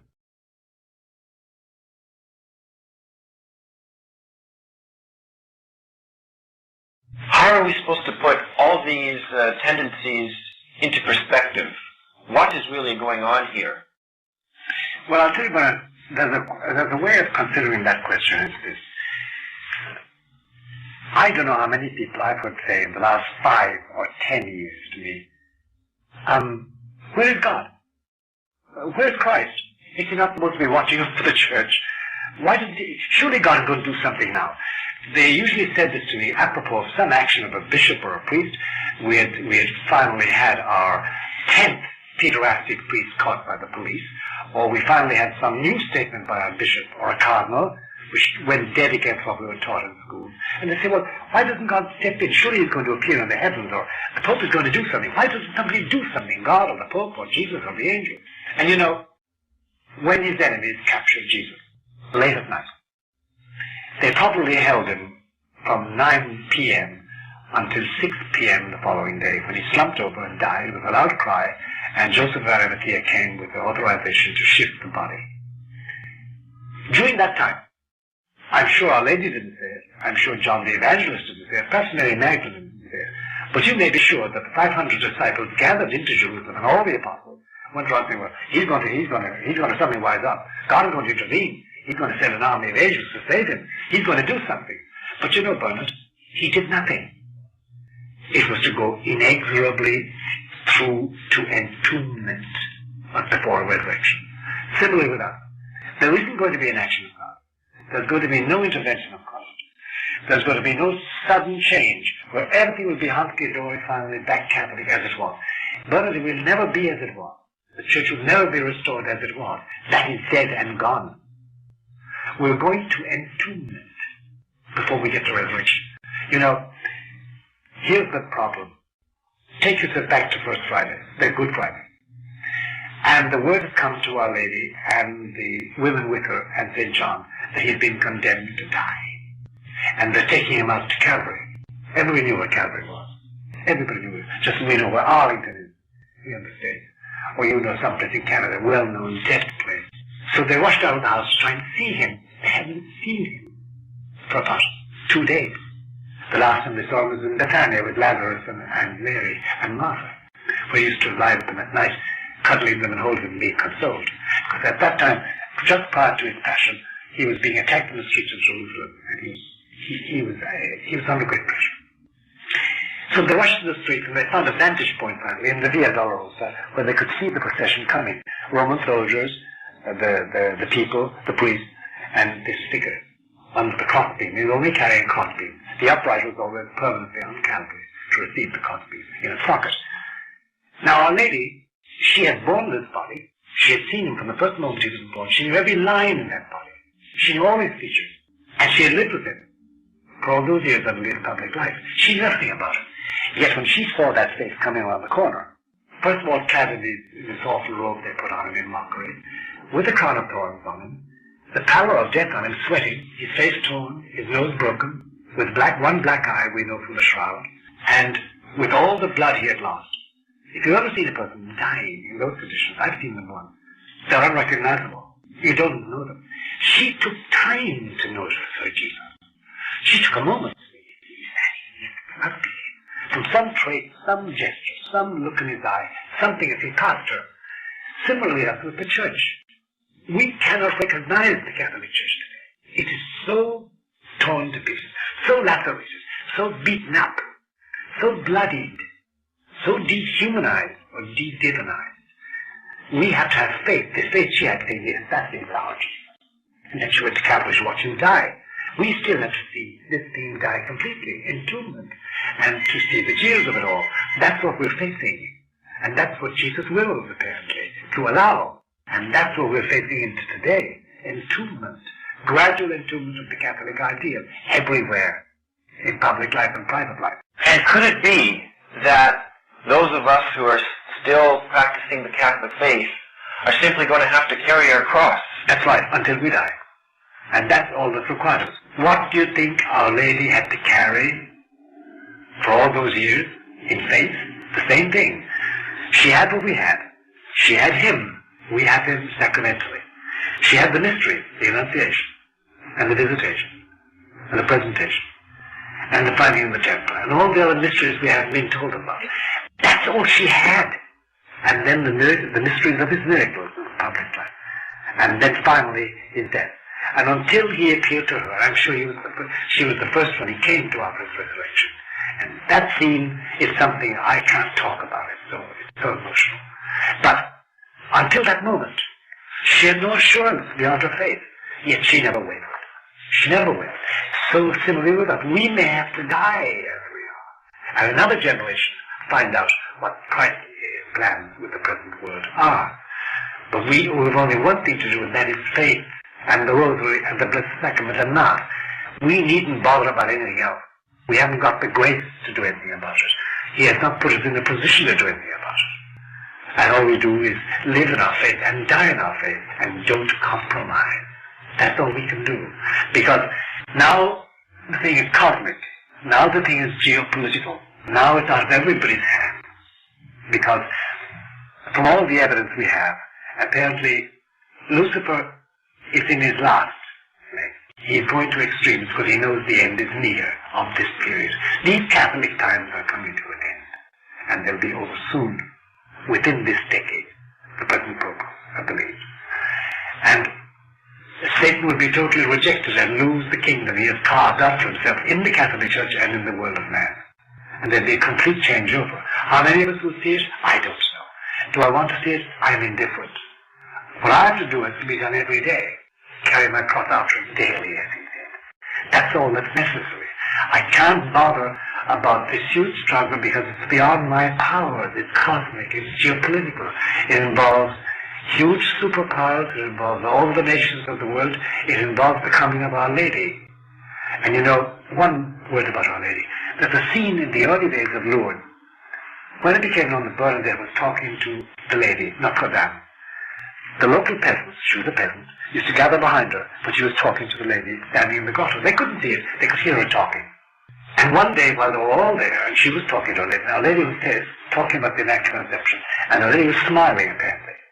Suddenly, in one of the other caves, the place had little grottos and caves, and growling as of wild animals started. And the people heard it. It was a very strange growling, a rumbling, threatening growl, as if wild animals were inside and were about to come out and rend them limb from limb. And Bernadette later said that all Our Lady did, she didn't say a word, all Our Lady did was move her head and look at the cave, and it all stopped like that. That's power. That's power. And she can stop all this suddenly by her will, invested with the power of God. But she must do it. And when she do it, we don't know. She has said she will do it. But until then, this stream of filth and corruption and decadence in the church, the institutional organization, is going to go on unabated. And you and I can't stop it, except by prayer. And prayer for individuals, clergy and laity. Prayer for this cause or that cause. We can't stop the onrush of this drama, because it is a drama. It is Satan in the final throes of his struggle against Jesus. He's had his liberty, and he's done damage. He's gained millions of souls. They're falling like leaves into hell, Our Lady told Lucia. Leaves, cardinals, bishops, priests, lay people, men and women and children. But she will end it all, she said, because he has granted that power to my Immaculate Heart. And of course that is part of the message of Fatima, that she will end it all. That is the message. But we don't know when, we don't know how, and we needn't bother. That's not our job. It's too big for us all. Pity therefore the man in Rome, John Paul II, caught in the engrenage, the mechanism of the superforce, inhabiting his Vatican, faced with the total revolt of his bishops, and the falling away of whole nations in faith, having to sit down with Mikhail Sergeyevich Gorbachev, knowing that Gorbachev himself is caught in the net of God's providence, and knowing that perhaps he'll return to the faith he had when he was a boy of 10, singing old Slavonic hymns beside his mummy before Holy Communion in the parish church of Privolnaya in southern Russia. Perhaps he won't. Perhaps he'll go to hell with the rest of them who oppose God. And knowing that he's only a puppet that God can break into at any given moment once he's done the work God wants him to do in the recreation of man's devotion to God. Pity him, though, his judgment, the weight, the burden on him. And no wonder from being a fresh-faced, almost leopard-like walking man, walking like a panther, he now is worn, stark-faced. He walks slowly. He's carrying a burden, a deep burden. And he has to sit down opposite a pagan like that, who has his little cunning Leninist plot, and who's smiling and smiling, like a villain, as Shakespeare said. And he must pray for him, and must shake hands with him and his wife, and try in some way to leave some drop of grace in him, from his words and from the action of Jesus. And still he must know that he himself carries the burden of waiting for Mary, for the right time and the right place. Pity this man. Pity him. He needs prayers. He needs consolation. He needs support. He needs prayer. I think that's what all of us must do is pray, because all of us, I'm sure, have a burden that we must carry, especially families. Yeah, families have. Families, they're now the points of support, because we no longer, for instance, in my young days, when you had a problem with the parish priest or the curate, the assistant you knew, or if you could, the bishop, you could go to the bishop with a problem. Nowadays, the last person you go to is the local priest, or the local bishop, or the local assistant. You won't go near them, because you'll find that first of all, they're in charge of the plant. It's a 9-to-5 job. They have no sympathy with you if you're going to talk about the intimacy of Catholics with the Trinity or with Our Lady. They'll regard you with a slight smile. They might indulge it because you're not offensive, you want some help. But they'll give you some book which is written in new language and about themes and they'll ask you to come to a meeting and share the joy of being with the others. And they may, on an odd case, be very enthusiastic for some place like Medjugorje in Yugoslavia, a new apparition of Our Lady. Let's talk a bit about this apparition. Do you think it's real? Personally, on a personal plane, I concluded Medjugorje is a satanic hoax. And why do you say that? I say that because of three main reasons. First of all, if I examine those appearances, I prefer the word appearance, of Our Lady, say Lourdes, La Salette, Guadalupe in Mexico, Our Lady of Revelations in Trepontane in Rome, which is the latest one, Fatima, Garabandal in Spain in 1961, 2. I find one note always there. The participants, as they call them, the seers, always submitted to the church. And when, sometimes through years of silence, persecution, sometimes imprisonment, certainly badgering and interrogation, waiting for church approval, which finally came. Medjugorje is totally different. Total revolt. No, we're talking to Our Lady every day. She says this. She told us to say this. We're going to say this. The local bishop has been shunted aside by the Medjugorje people, whereas not there. I think it's now 13 million people have gone to Medjugorje on pilgrimage. And there are confessions and rosaries and pilgrimages and processions every day over there. A huge amount of tourist money has gone into Yugoslavia. The Marxist authorities at that time were very, very enthusiastic about Medjugorje because it increased tourism. But apart from that question of the material benefits, there's that one side. It was not submissive to the authority. You see, if the authority is even unjust, you have to submit to it if it has the authority. Christ said that. Upon the chair of Moses have the scribes and Pharisees have sat. Don't do as they do, but do as they say. They have the authority. That's the first sign for me that Medjugorje is not for me, certainly. I can't touch it. Number two, it's what Our Lady is quoted as saying, that other faiths are just as good as ours. Leave the Muslims alone. There are a lot of Muslims in Yugoslavia. Their faith is just for them, it's good. It's not for you. I can't imagine Our Lady saying that. I just can't imagine Our Lady saying that. And there are a whole list of things like that, plus funny incidents. For instance, once during a documented incident, once during the supposed apparition when the children were talking to Our Lady, a French newsman with typically French influence, the children's eyes are always fixed on this invisible object, Our Lady. He pointed his finger to the eye of one of the children and shaking it back up. Now, if the seer was totally absorbed, how could it be like this? So the priest, Vanek, who gathered the child in his arms and went off into the sacristy. For a moment, he came back and said, well, the child actually thought the child Jesus was falling from the arms of Our Lady, and he was shocked. So it's obviously a sham. Then there are other things connected with the fact that Our Lady used to appear in the fields, first of all, and then they got it transferred to the sacristy, or a little chapel, a little room opposite the sacristy in the parish church. And there are whole behaviorisms there. And then the subsequent history of Vanek and other people connected with it that do not smell of heaven. Then there is the alchemy touch. You know, the medieval alchemists used to, by the power of the devil, they could change lead into gold. And there is this funny thing of your rosary beads turning from ordinary metal into gold. We had that in Mercedes, in Wisconsin too. We had it in Bayside. Yeah, we have it in Bayside too today. It's alchemy, it's medieval alchemy, an old trick of the devil's. And then there are things like that that are very funny. There's one other factor which is going to make you laugh, but which for me is paramount because I'm Irish. The Irish say the devil can cloak every part of him, make himself the most beautiful angel of light, except his feet. He can't hide the hooves. Nobody has ever described Our Lady's feet in Malachi. Everything else perfect. Bernadette said there are roses on her instep. And Garabandal, same thing. Conchita has described Our Lady's feet. Garabandal, at Malachi, no mention of the feet. And I'm sufficiently Irish still to say the hooves. He can't hide the hooves. He always appears with hooves. This is the Irish idea of the devil as a goat, as an unclean goat. But it's only a sign. It's not the Durham abstractor in my decision about Mary Gorey. Now, if tomorrow the Pope says Mary Gorey is fine, there have been abuses, then I will submit.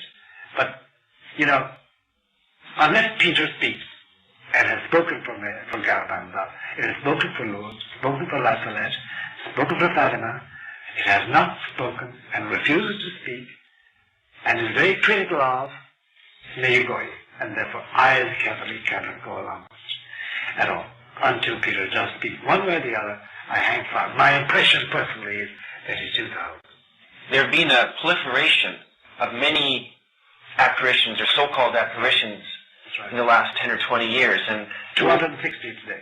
That's incredible. And some of the better known ones are Nisida or Bayside or the Pebble in Australia. Japan, Africa, they're all over the place. One common trait of a lot of these so-called or claimed apparitions is this.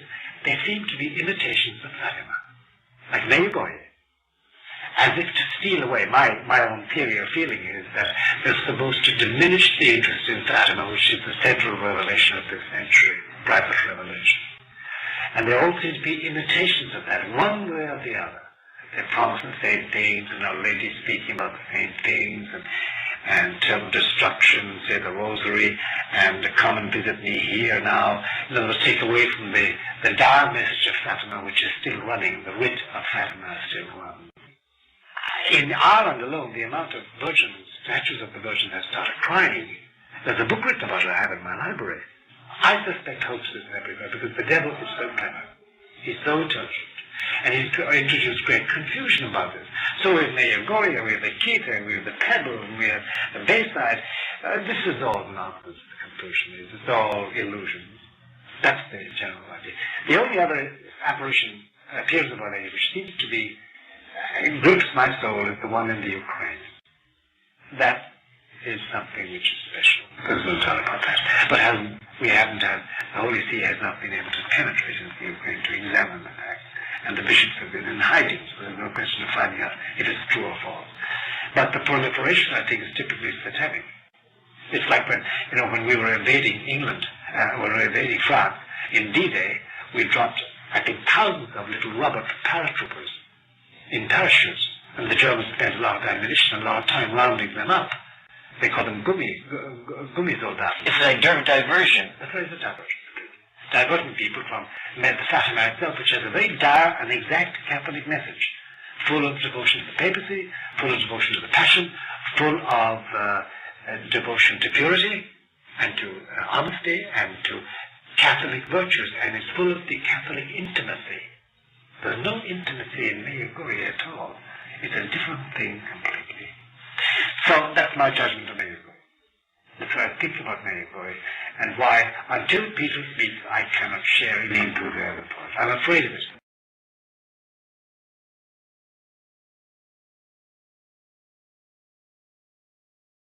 There's one other note in it, and it's this.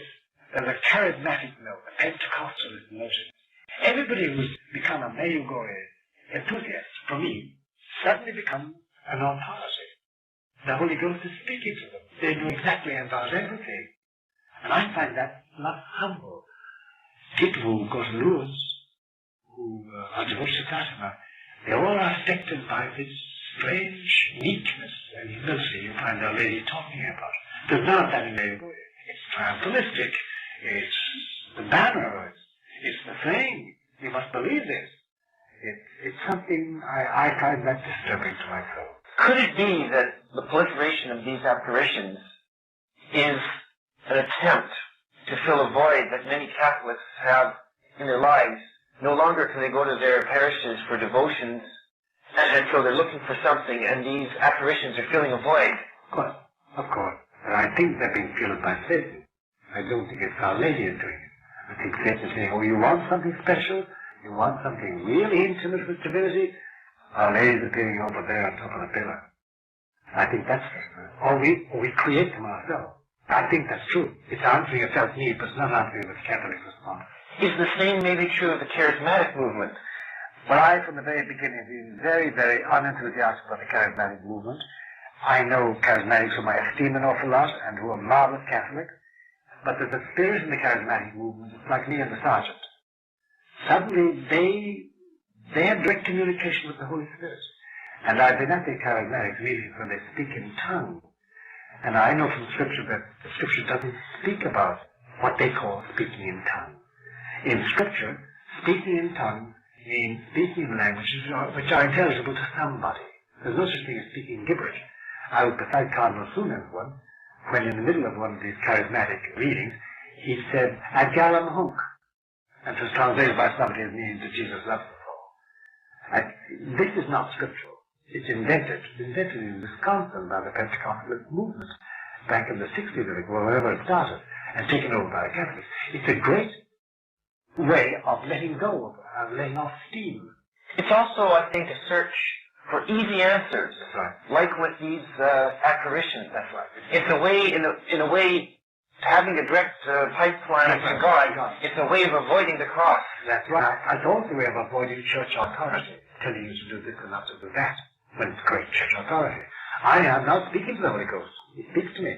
And I still find it ruthless at a charismatic meeting when somebody stands up and says, Iki Gogo Panan Gogo, and somebody in the chorus stands up and says, she is now telling us that the Christ child loves us all.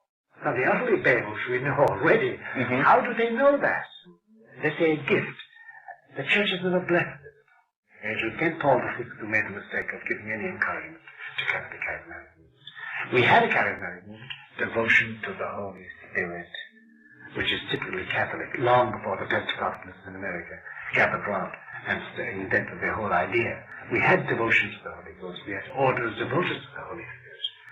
And we have a huge treasure house of doctrine and piety and devotional practices in honor of the Holy Spirit. We've always had that. This is Catholic. This is tradition. This belongs to our perennial church, not this newfangled thing which is an antidote for my seediness, an effort to give me a status. Because I am now talking to the Holy Spirit directly. Don't interrupt me, and I'll tell you what he says, and you may not understand it, but somebody else in the congregation who has the gift will tell you what. This is not Catholicism. Christ didn't speak like that. He spoke in plain language. There almost seems to be an attempt to suppress those old traditional things. They don't want anything to do with that. That's the Catholic Church. That is out.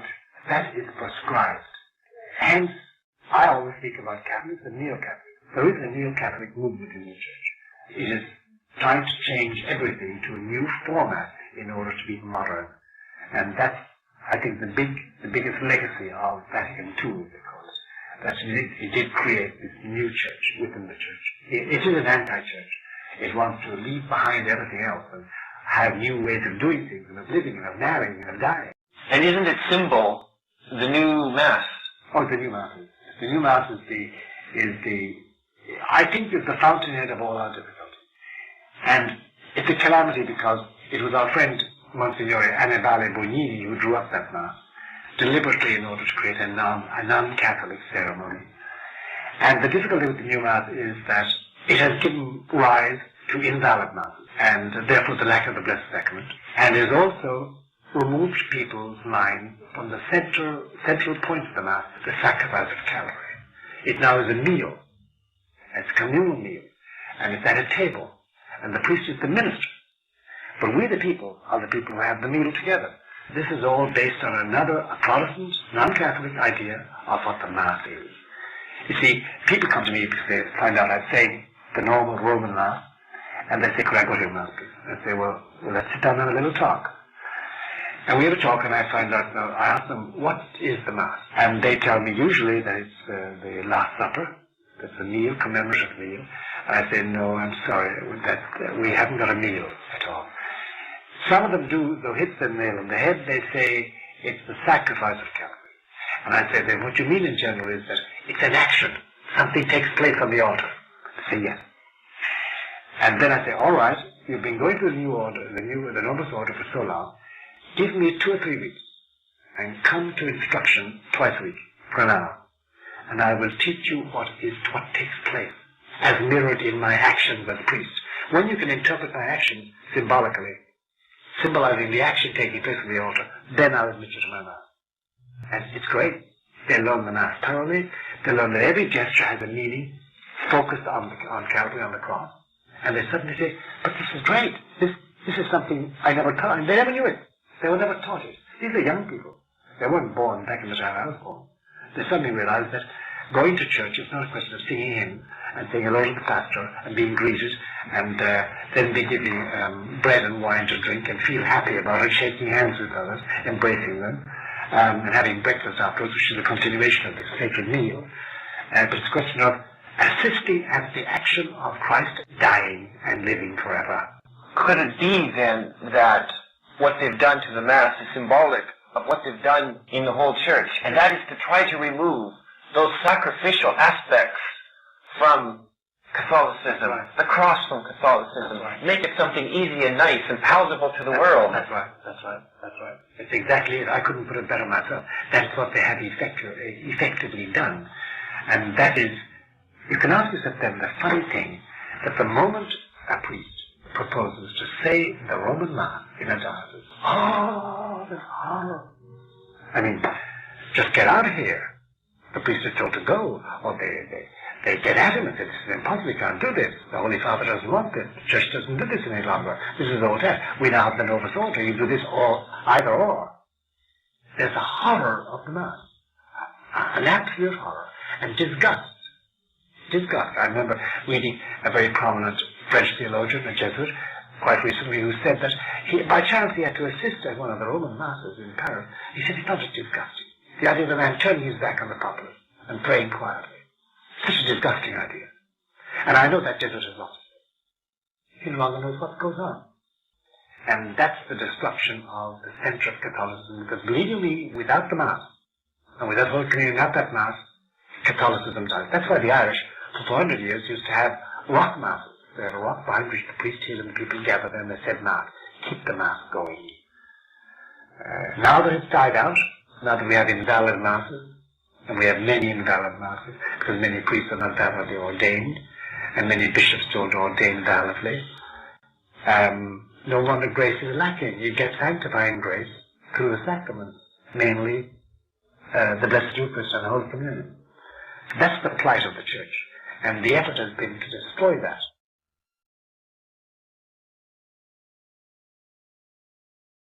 This interview is the last of a series with Father Malachi Martin on the situation in the Church today. And this one is going to discuss the situation in Rome, where I believe you worked for several years, didn't you? That's right, I did, Bernard. I did work there. And Rome leaves an indelible imprint on your soul. The Italians say, non si parla di Roma. You never leave Rome. And it's true. You never leave Rome in your spirit, even if you leave it in body. Because there's something about Rome that is both fascinating and holy, and something unholy. And perhaps it's the unholy element we want to talk about. It has always been an enigma for people outside, because all they see is a group of men running around in skirts with colored robes on them and taking part in ceremonies. And they wonder how the whole thing runs, and what makes it go. And above all, in the present situation of the Church, when we have shambles on every side, and dissidents from papal authority throughout the Church and in Rome, what's going on? What's happening? What's happening exactly? See, most Catholics don't realize the following fact, that it is our faith to believe, it is our faith to believe that the Pope will always be Bishop of Rome. That's our faith. Fide definita. The Bishop of Rome, the lawful Bishop of Rome, is the successor to St. Peter. Therefore he is the personal representative of Jesus Christ on this earth, as long as he's alive.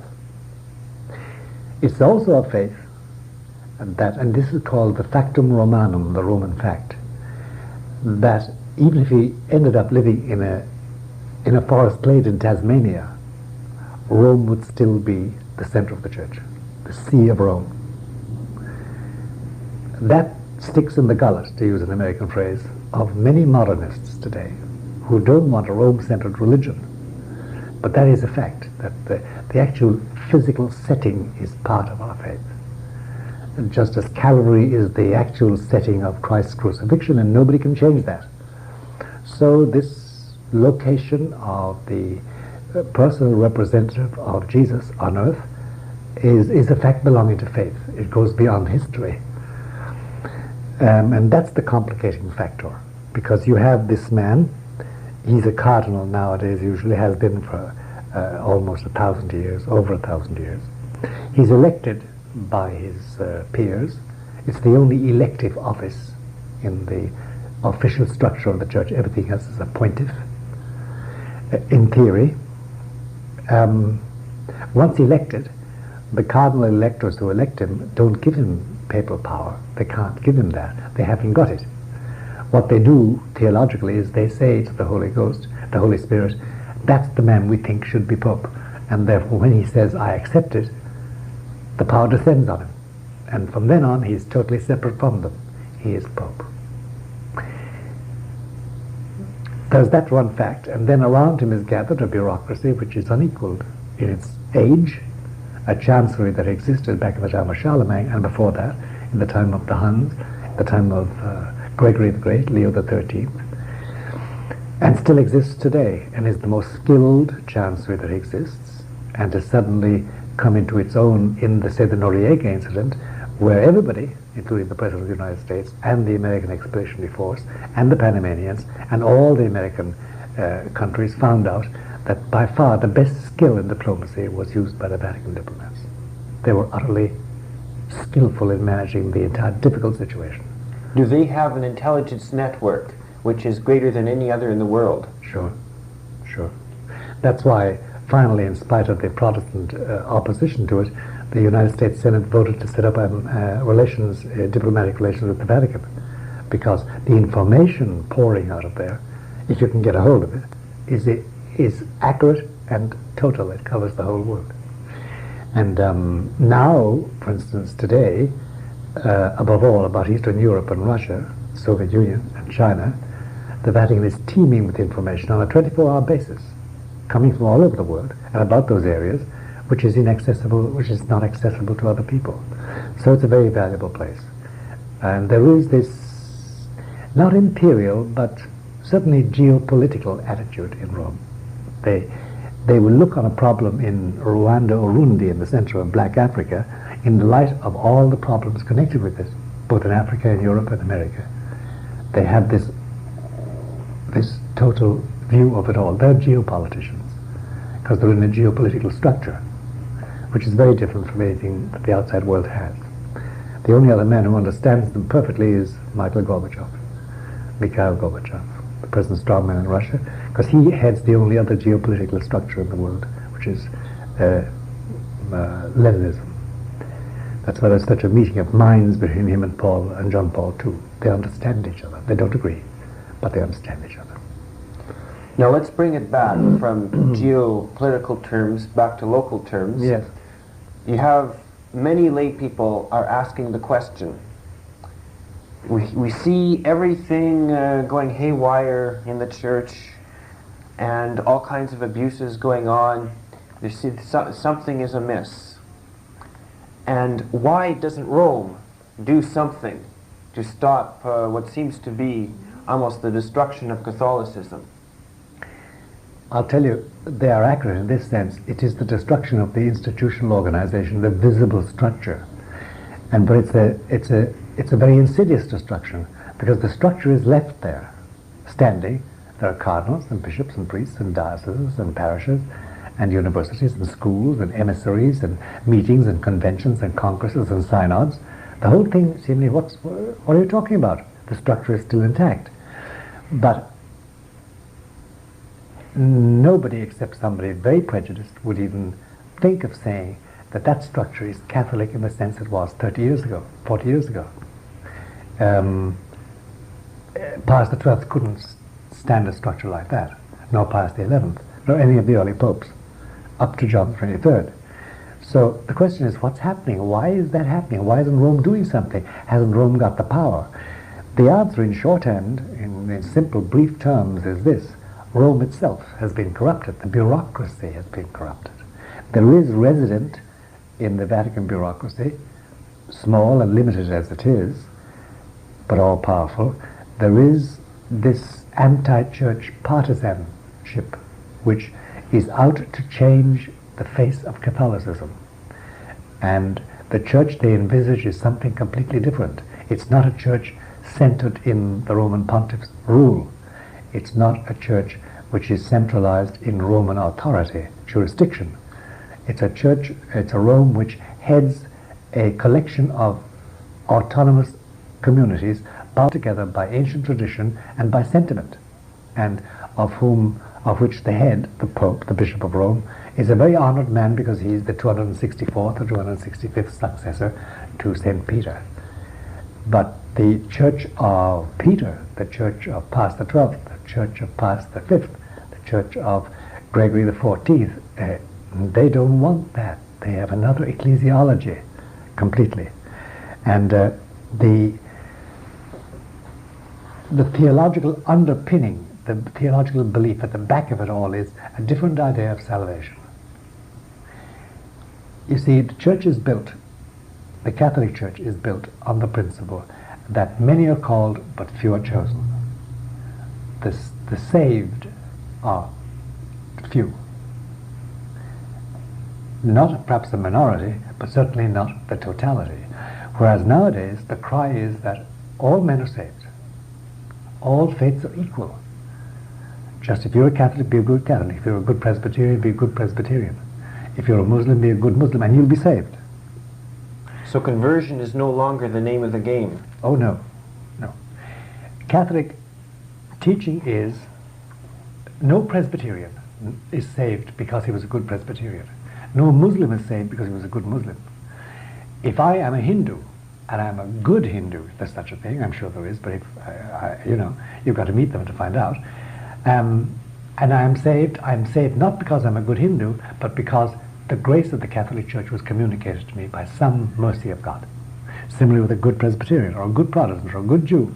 If they're saved, not because they were good Protestants or good Jews, it's because somehow, in spite perhaps of my Judaism or my Presbyterianism, the grace of the Catholic Church was communicated to me, because outside the church there is no salvation.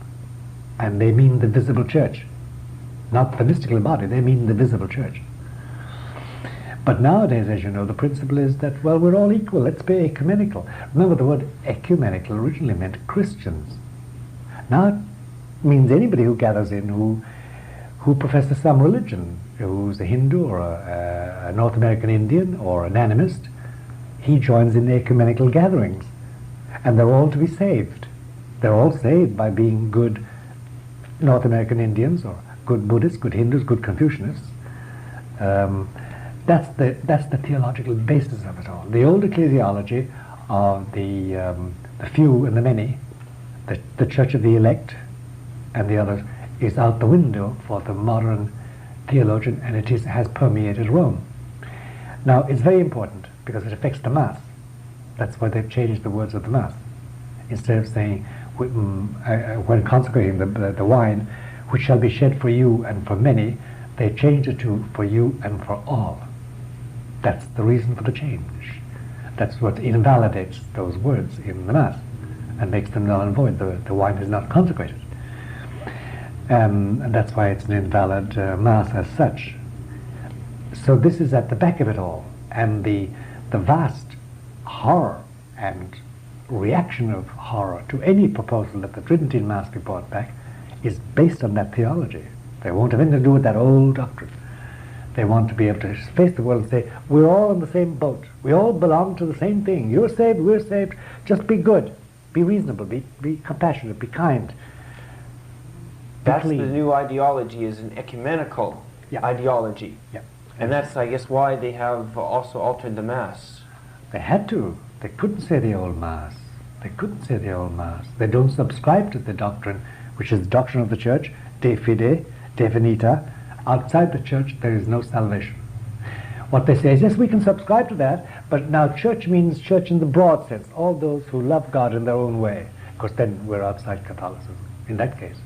So we've seen the ideology of the new religion.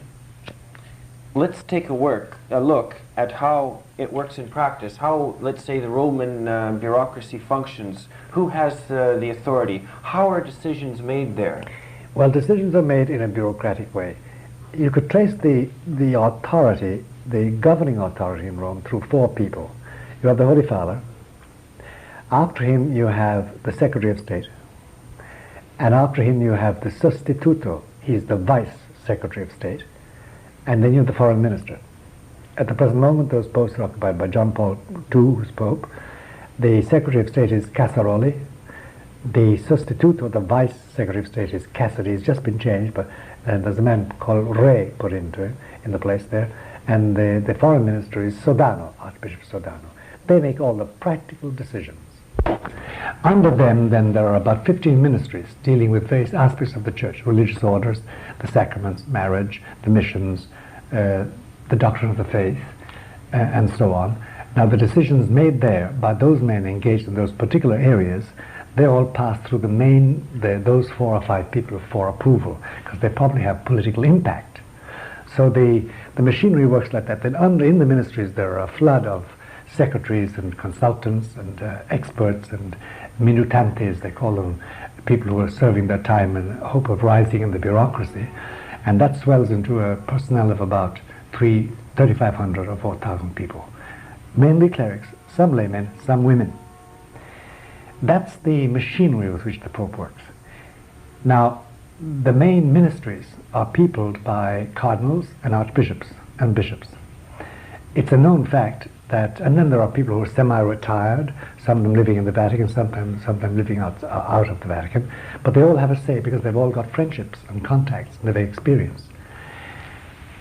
In that bureaucracy as such, there has been lodged since the early 1960s an element which in Roman parlance is called the superforce, or the anti-church. And it is something which is hell-bent on changing the structure of the church as regards belief. Namely, that it is no longer to be a Rome-centered community. It's to be a central hub of information and a sort of an honorary chairman of a vast organization with totally different communities all over the world, with their own ways of thinking and looking and believing and praying.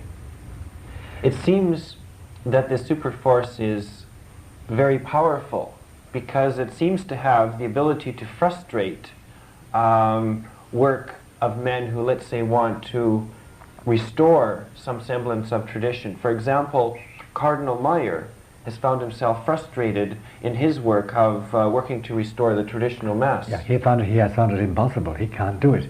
After a certain point, he flings his arms in the air. He can't do anything about it because the power of the church is canonical. It depends on law and who has the power to wield that law, the canon law. The wielding of that canon law is in the hands of people who are inimical to what Meyer stands for, to what the Pope stands for. And they can't do anything about it. You can't simply fire everybody all of a sudden. You have a completely decimated church. It won't run. There'll be no control at all, no government. So the changeover of that means you weed them out slowly and replace them. But in order to replace somebody, say in the congregation for the missions, the ministry for the missions, it's an elective thing. He's appointed or elected by the members of the congregation, but they themselves are affected. So you've got to fire them too if you want to clean it out. So how are you going to scour it all out? Find the proper men to replace them all?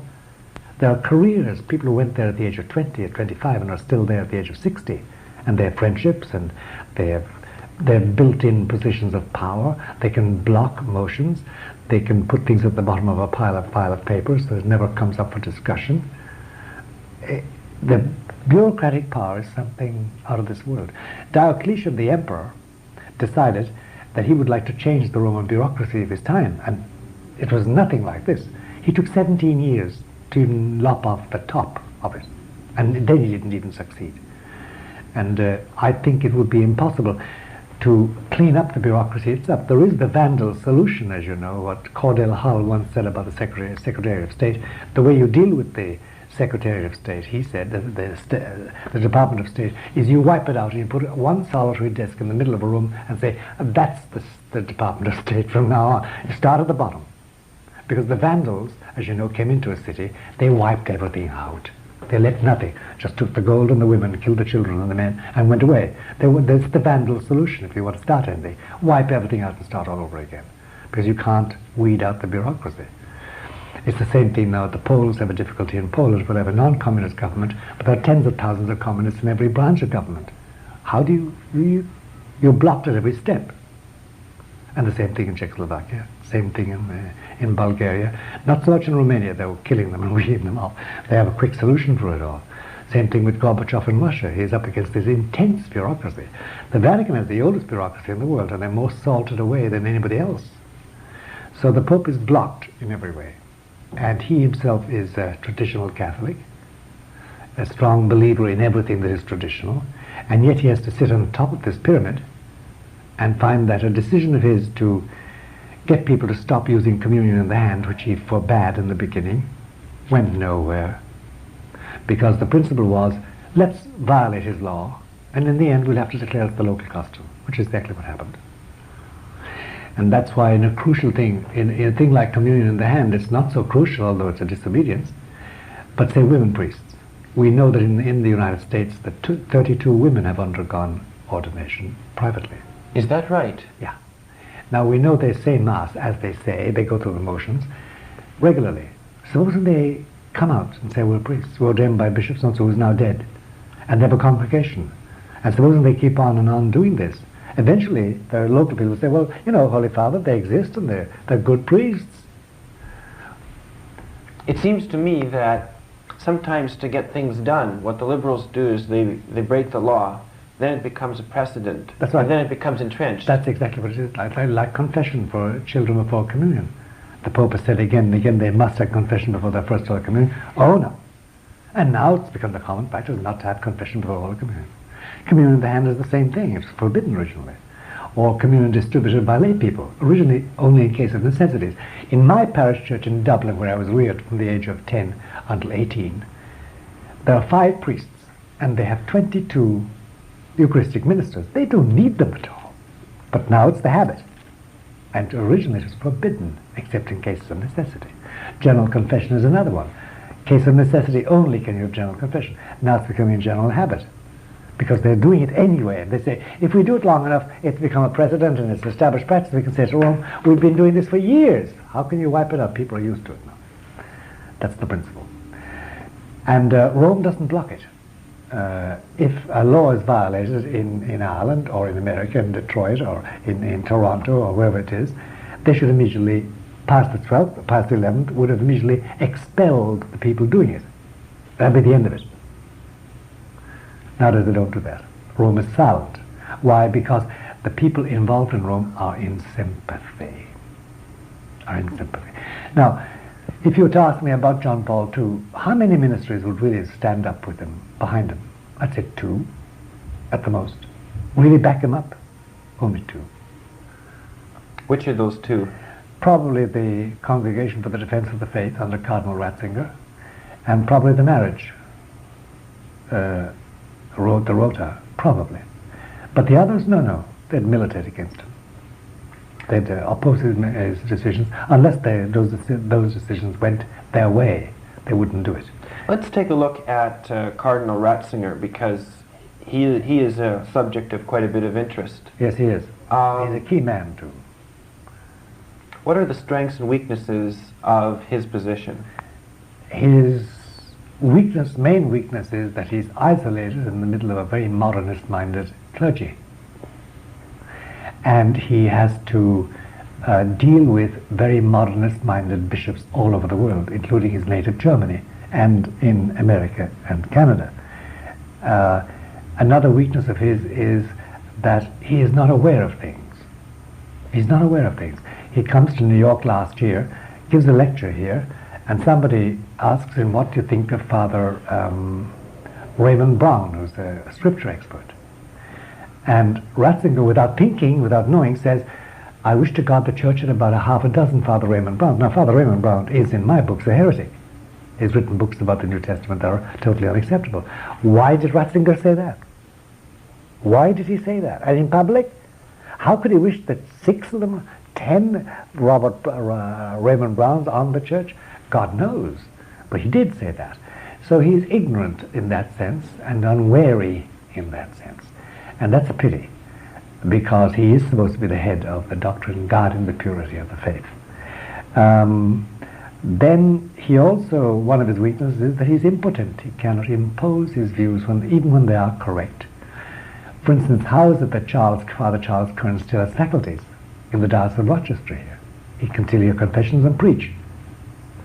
Ratzinger is the one who should send an order to the Bishop of Rochester, get rid of him, excommunicate him. He doesn't. He can't. Therefore, there's an innate weakness in his position from the very weakness of the structure itself. Similar with a Walter Casper, or a Bishop Layman, or hundreds of other bishops who are outside the church in their doctrine and teaching and their behavior. The homosexual bishops we have in the United States who have known homosexual companions in their houses. Why can't he get rid of them? He can't. So he has that weakness in his position too. Then you see, there's something else about Ratzinger which is always causing people to think. It is that he doesn't seem to be aware of the suffering of people. He doesn't know what people suffer because they can't get Mass. He doesn't realize what poignant agonies they go through when they've got priests who are saying invalid Masses, or saying a form of the Novus Ordo which is obviously invalid. He doesn't realize it. He just doesn't realize they've been deprived of sanctifying grace through the mischief of modernist priests and bishops in the locality. He doesn't. He's closed away from the reality of pain that we're going through as a people. He's closed away from it. The same thing holds in Canada. He doesn't realize it. And in many dioceses in Canada, there are bishops who are simply acting in a way that's inimical to the cause of the church. When a priest wants to preach foundational Catholic theology, he's told to go. He should be able to write to Ratzinger, go to Ratzinger, and get installed and get the bishop flung out in his ear, because the bishop is a heretic. But Ratzinger doesn't do that. He's blocked in that. Why? Well, the Congregation of Bishops has its own point of view, and it's anti-John Paul II in ways. And John Paul II can't back him because he can't force the Congregation of Bishops. Is this national conferences of bishops, in fact, a way of blocking Rome's authority? Well, you see, the National Conference of Bishops, each National Conference of Bishops is now trying to develop into a community independent and autonomous, can make its own decisions about any subject, in doctrine, in faith, in practice, and Rome can't say boo to it. And that's the whole idea, the new idea of collegiality is that the bishops of America can decide that it's good to have women priests. They can decide that it's good to have condoms. They can decide that in 2 cases, when the death of a mother is imperiled, or the life of a mother is imperiled, or the child is the result of rape, that there should be abortion. They can and will decide that. Or we must have deaconesses. They've decided that. They can decide that against the will of Rome and impose it. Similarly, the French Conference of Bishops, and so on, the Spanish Conference of Bishops. Same thing, they want to be independent. It's a new form of an old heresy called Gallicanism, which was condemned as heretical, but now it's come out in this form. And Rome is incapable of doing anything about it at the present moment, because the difficulty is this, that as long as John Paul II is Pope, it's fine. If tomorrow he died and they held a conclave, going down the roster of the papal electors, the cardinal electors, I am not sure we would not find ourselves presented with a modernist pope. Is that part of the agenda of the modernists, is to get one of their own elected as pope? Of course. That would be the end then of what they call the papal church, the patriarchal church, the ancient church, which is no longer suitable for the modern world. But you see, between now and then, there's a lot of water going to flow under the bridge. That's why John Paul II treads very warily. He wants no second assassination attempt. and he wants no real obstacles put in his way. He's about something. He's engaged in something else completely, some other mission, far removed from this problem. He tolerates this, tries to maintain a unity, a facade of unity anyway, and hopes that what he's hoping for will happen soon. Is he aware that there's a problem out there? Does he have good information? His eyes have been blinded with videos, and his ears have been deafened with audio, and his ears have been filled with accounts of it all. He knows it all. He knows it all, and can do nothing about it. He knows he can't do anything about it. He could rant and rave, he could excommunicate, and create a worse situation than ever. There's no way out. It wouldn't renew the faith. It wouldn't renew a seminary. So we find a situation where the head of the church is hemmed in and is not really, in the true sense, the head of the church. He is in the eyes of God, he is in the eyes of believers, but he's not. He's the head of the church without the power. He hasn't got the power. They are hoping that he will stop all practice, all attempt to practice the Petrine office, so that it falls into obsolescence, into desuetude, and they can say, well, this has never been done for the last pontificate. The last pope never did this, so why should you do it? Speaking to another Holy Father. It's to set a precedent. That's right. That's right. And make it one of those relics stuck in a Vatican cellar that once was used and is no longer used. That's the idea of it. And they've come to that point to a large degree. The Pope's voice doesn't really hold in dioceses now, in the United States, for instance, in Canada. It's not what the Pope wants. It's what the local bishop has decided. The local bishop is really getting the best of both worlds, because he has, to a certain extent, still the authority from Rome. Oh, he yes. has the implicit approval of Rome. That's right. And yet he can still do everything he likes. Oh yes. There's no hold on that bishop, unless he really puts his foot in it. We have had a few, like Bishop Garrity out in New Jersey, who had to leave overnight, long before retiring age. But that's because he really made a mess of things. But others have got away with murder and still getting away with murder, and they can't be touched. Because Rome hasn't got the power to do it any longer. And the bishop seems to have the best of both worlds in that sense. I don't think he's going to have the best of the next world, but certainly of the two worlds, his own particular world and the Roman world, yes, he has the best of it for the moment. But what is he going to say to Christ when he's confronted at his particular judgment? And Christ said, you dissipated the power of Peter, who represents me. Why did you disobey him? Why did you listen to those Freemasons? Why had you got a homosexual lover? Why did you expel the homosexual priests? Why did you allow theologians teach heresy in my seminary? Why did you allow invalid masses? Do you realize the souls that were lost by that? What is the poor man to answer? I was crazy, Lord. I didn't believe. Oh boy. Let's take a look at some of the key players now in the Vatican, perhaps some of the liberals who are part of this super force. And the first one that always comes to mind is Cardinal Casseroli. Yes, well, Casseroli's role is not so much as a liberal, it is in his attitude to things. You see, nobody would think that Casseroli is, nobody would classify him as fervently Catholic and as pastoral in approach. Casseroli is a politician, cleric, who's been at this job for a long, long time, and who would like to claim that it was his breakthrough when the Pope met Gorbachev. It wasn't actually. It was John Paul II's achievement and his alone.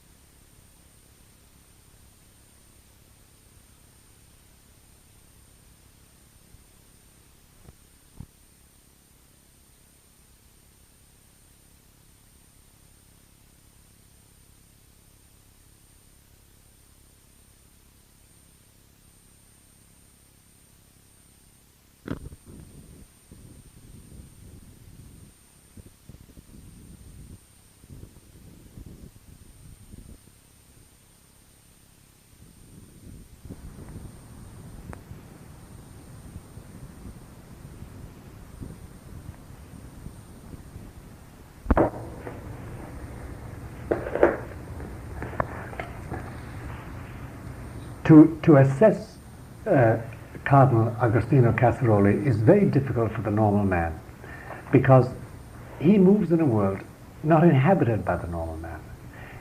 Casseroli has been dreaming and planning of gaining access to Eastern Europe, to the Europe of the USSR, for so long, of reconciling East and West, and of a new era completely.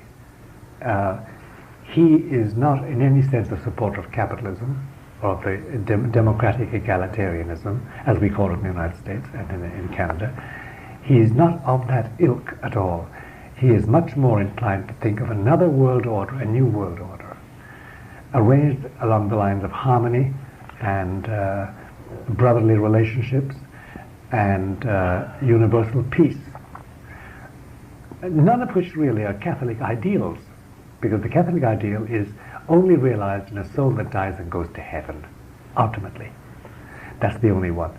His policy has been steadily pro-reconciliation, pro-cultivation of the Marxist world, and it hasn't cohered very well with John Paul's geopolitics and his concept of what the church should be. Any discussion of details of Cardinal Casseroli's life and administration enters too much into the security of the Vatican, and enters too much into the security surrounding John Paul II, and is best left unsaid. But the judgment on him, my judgment on him, is rather negative, because there is no doubt about it that he has maneuvered the church in a way, both behind the scenes before he became Secretary of State and since he was Secretary of State, in a way that is not inspired by the idea that Christ must be the king of the whole world, or is the king of the whole world, and his kingship must be vindicated. That's the main grumble and grouse that I would have about Archbishop Casseroli as such. Are there any other key players in Rome that we should discuss? Well, there's none that have effective power. There was a man who has become a cardinal ever since, Silvestrini, Cardinal Silvestrini now, who was another grey eminence working in the Secretariat of State, who I think at one time wished to, and perhaps he does still wish, to succeed Casseroli, because Casseroli is coming to the end of his term. He is 75. He should be offering his resignation. He may be allowed stayed on. That is, it may be impossible for John Paul II to shift him.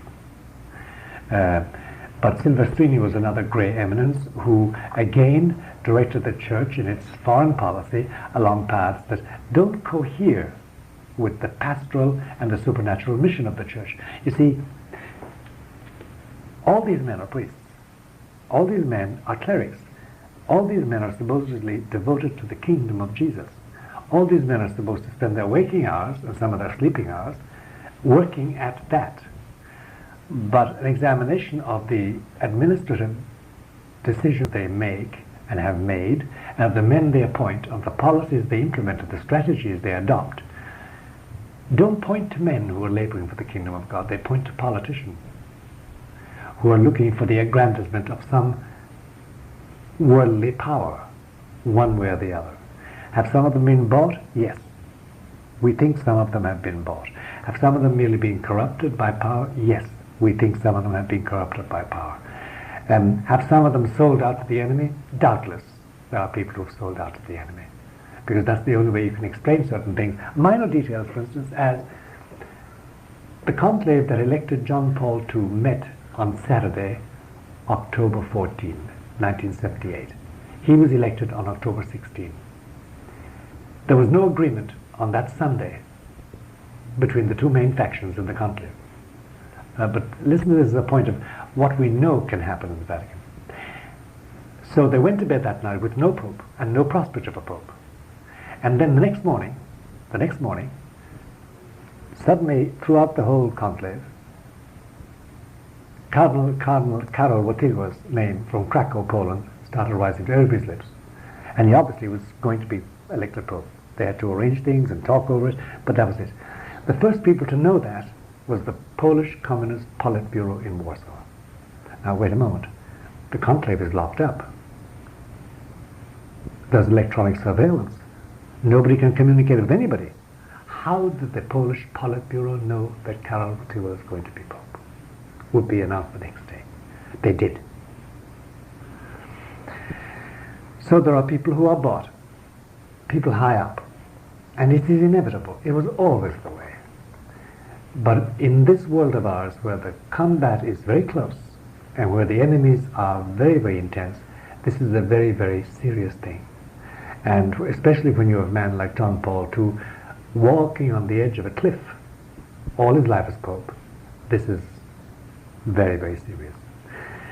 So he's not, in other words, at home in his own house. And even though he has brought Poles in his entourage, a lot of Poles in, and a lot of friends in, he still is face to face with the general bureaucracy, and the habits already formed, and the friendships already formed, and he can do nothing about them. Is there much corruption in Rome? Yes, there is. Not an enormous amount. Not an enormous amount. Any egregious sexual corruption is immediately killed off when people are ejected. That's not tolerated for very long at all. You'd never have what we have in the United States, bishops with a homosexual priest companion perpetually with them. That would be impossible. The occasional priest or monsignore or parish priest with a mistress in the country, yes, it does exist. We know it exists. Priests who go to brothels, I'm sure they do. I don't know any instance, but I'd be very surprised if they didn't. Money corruption, yes, a lot of money corruption. Because there's a lot of money floating around. And there's the Vatican Bank, which is a great source of revenue for a lot of people. And yes, there's a lot of that corruption. But the real corruption is the corruption of power, the cruelty of power, the wielding of bureaucratic power to pave your own way, climb over dead bodies, bite the hand that fed you, and in general succeed the man who helped you stand up in the first place. Yes, there's a lot of that. What is sad, it seems, is that a lot of this raw use of power doesn't really take into account the feelings of the lay people out there who are trying to practice their faith under very difficult circumstances. No, it doesn't take that into account at all. There's no feeling in Rome for that at all. In the higher echelons, they're cut off from it. They're not ordinary people. They have no problems. So they're living in a world of their own. That's right. That's right. They are just as the people in Washington live in our bureaucracy, live in a world of their own too. They don't know what happens in Peoria, Illinois, even though they go there, so to speak.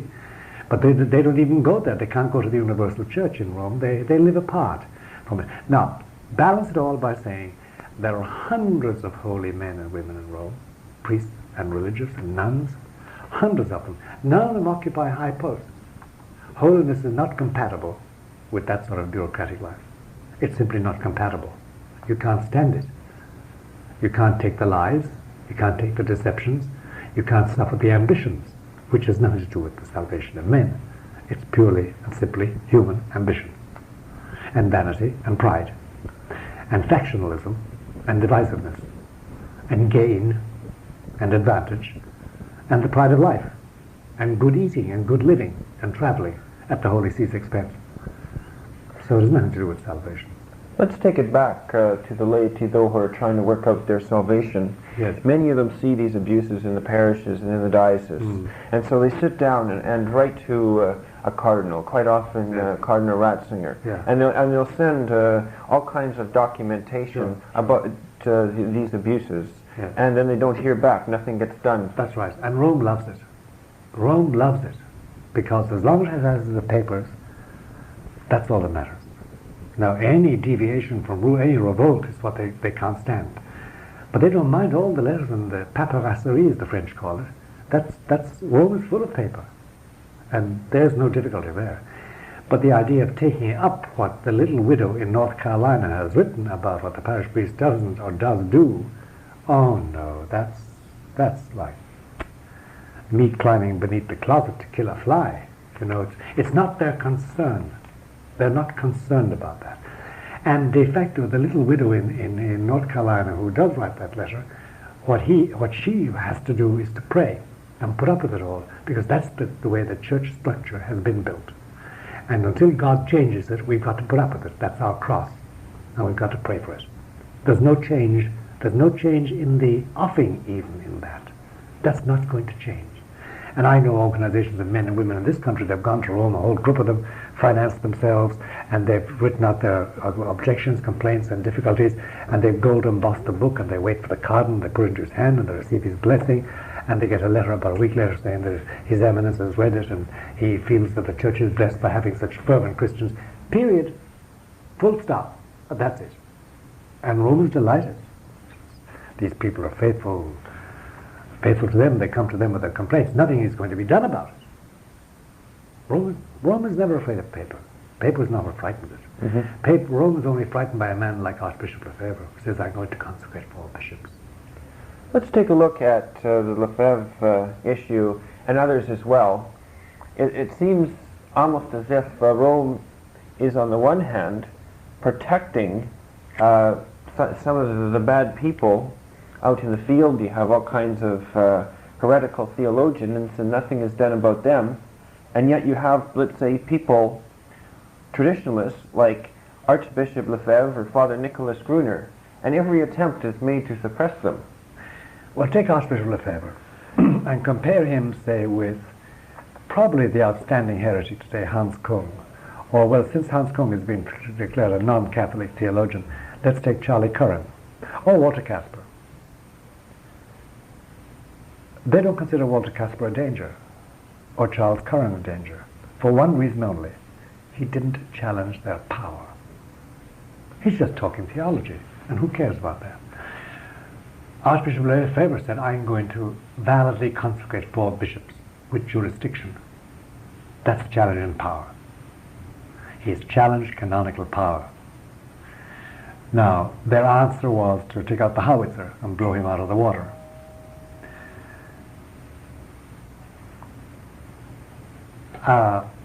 That's why they put forward this excommunication of Lefebvre. He challenged their authority.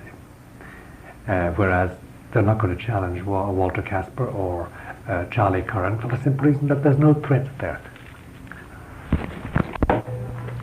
So Rome does not feel threatened by heresy anymore. It doesn't see things as much in theological or ideological terms in the new church. No, it only sees it in terms of power. Partly because a lot of people in Rome share the heretical views. They're no longer Catholic. And partly because those who are Catholic would like to do something about it haven't got the power to do anything about it. They can't muster the signatures to get a Charles Curran condemned or a Walter Casper removed from his bishop's chair.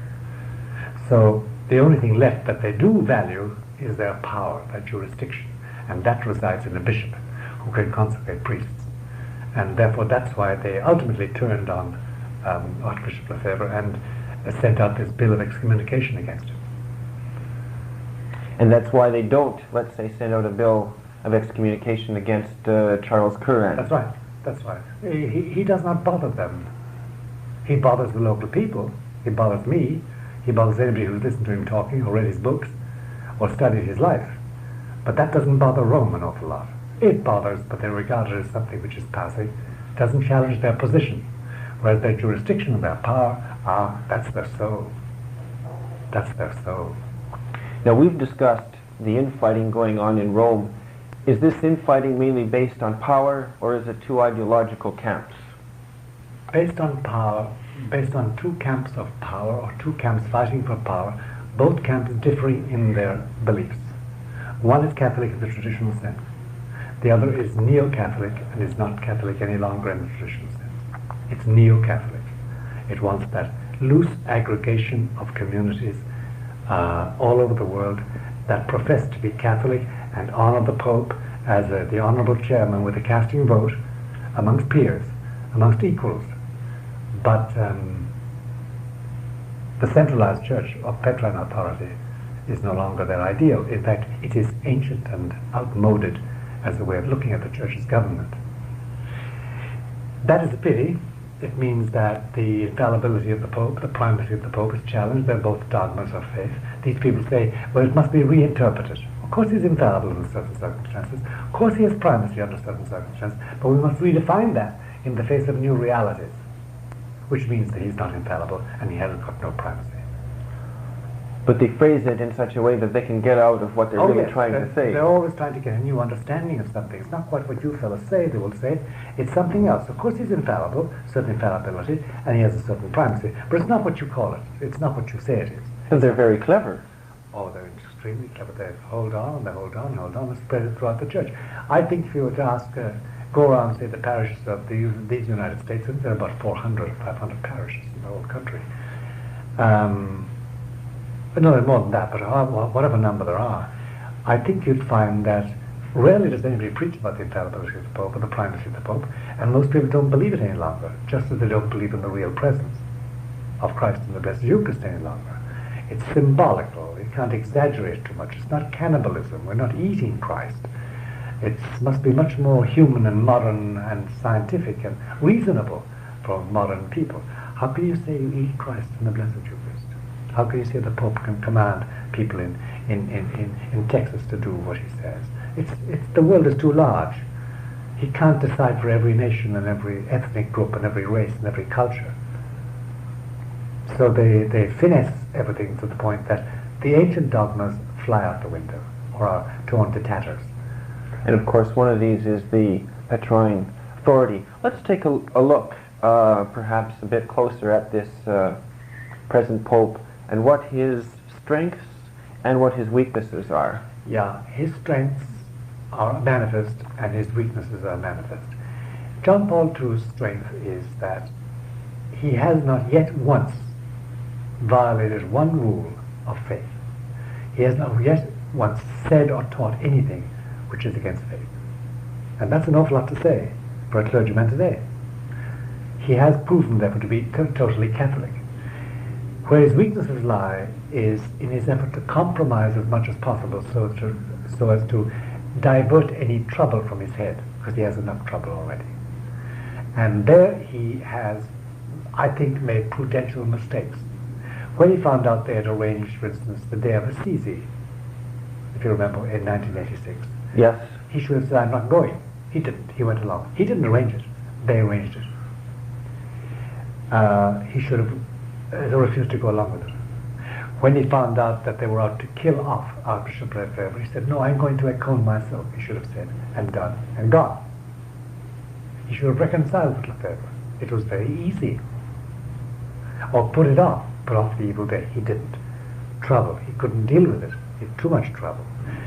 And you could go down through a long list of things of that nature where he has failed to settle questions. For instance, the whole question of religious liberty. He should have decided that. It's a burning question in the church, and various people are giving their opinions about it. The general idea nowadays amongst the neo-Catholics is that you're free to do what you like. You're free to practice error. That's your human right. But you must be sincere in it. The church has always denied that. No man is free to choose error. No man is free to choose error. And you can't say that people are free to be what they like. They're not.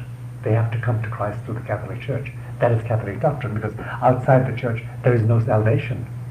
He hasn't clarified that issue. He hasn't taken the burning issues, therefore, of Vatican II and cleared up the ambivalence. Ambivalence about collegiality, ambivalence about religious liberty, ambivalence about the Mass. What finally is a valid Mass? What finally is a valid Mass in the name of God? He hasn't cleared it up. So on those 3 points, there is weaknesses. He has not cleared them up. Obviously, he has decided that he'd better not touch them. It's a hornet's nest. It's too much trouble. It's danger. It's peril for him. Nor has he cleaned up the point about Petrine authority. Is he really finally primate of the church? Has he really got the primacy? Because he doesn't exercise it. What does Vatican II say about it? It's ambivalent. It can be interpreted. And they have interpreted it in the anti-Petrine way. He hasn't cleared that up. That's bad. Then there's the big, big difficulty, which can be poignant. I'm sure he wakes up at 2 o'clock in the morning sweating over this one. It's the following. If I'm head of this house, and there's a large group of you living in the house, and I know there are 3 men there who go out at night and they mug and kill people. I know that. I don't do anything about it. I am guilty. I'm guilty of what they do. Because I know it, I have the authority to stop them, and I don't. John Paul II knows that there are blasphemies committed in parishes. He knows that certain bishops are homosexuals and living openly as such. He knows that certain ordinations are invalid, and if he doesn't, he should, but he does. He does nothing about it. Hey, in normal terms, he'd be guilty of the same sins by indirection. He does nothing about it because he has judged that that would bring a storm on his head and wipe him out. So for the time being, he's trying to paper over these divisions in order to keep peace. Yeah. Is that the wisest course? Is that really Christian? Is that really Christ-like? I don't know. I wouldn't like to have to make that decision. Because when the Jesuits tolerated Father Drinan in the Congress of the United States, who pushed abortion funding, for 10 years they did nothing about him. And therefore the Jesuit general and the local superiors here, the superior of this house, were all guilty of the same sins. Finally, John Paul II said, get out of politics. He did. Not because he was pushing abortion funding, he didn't mention that. He said because priests shouldn't be in politics. He attained the same result, but with a different mode. But in the meantime, Jesuit superiors were guilty of it. The Jesuit superiors who tolerated Marxist Jesuits in Nicaragua were guilty of the sins of those priests. That's common morality and common law, by the way. So John Paul runs the risk of being guilty of sins committed by his permissiveness. And that is grave. That's very grave, because Christ is going to say to him, you knew these things were happening. Why didn't you do your damnedest? If they killed you, so what? They killed me. What's killing got to do with it?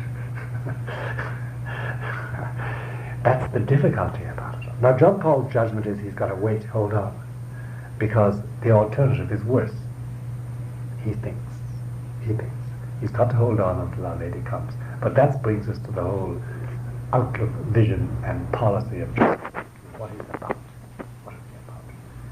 In the beginning, when he started his papal trips, people say, well, why doesn't he just stay at home and administer the church? Clean up the mess, scour out the Augean stables, wash away these things, attend to details, master the congregations, enter into the politics of the Vatican, cut off heads, reform, renewal.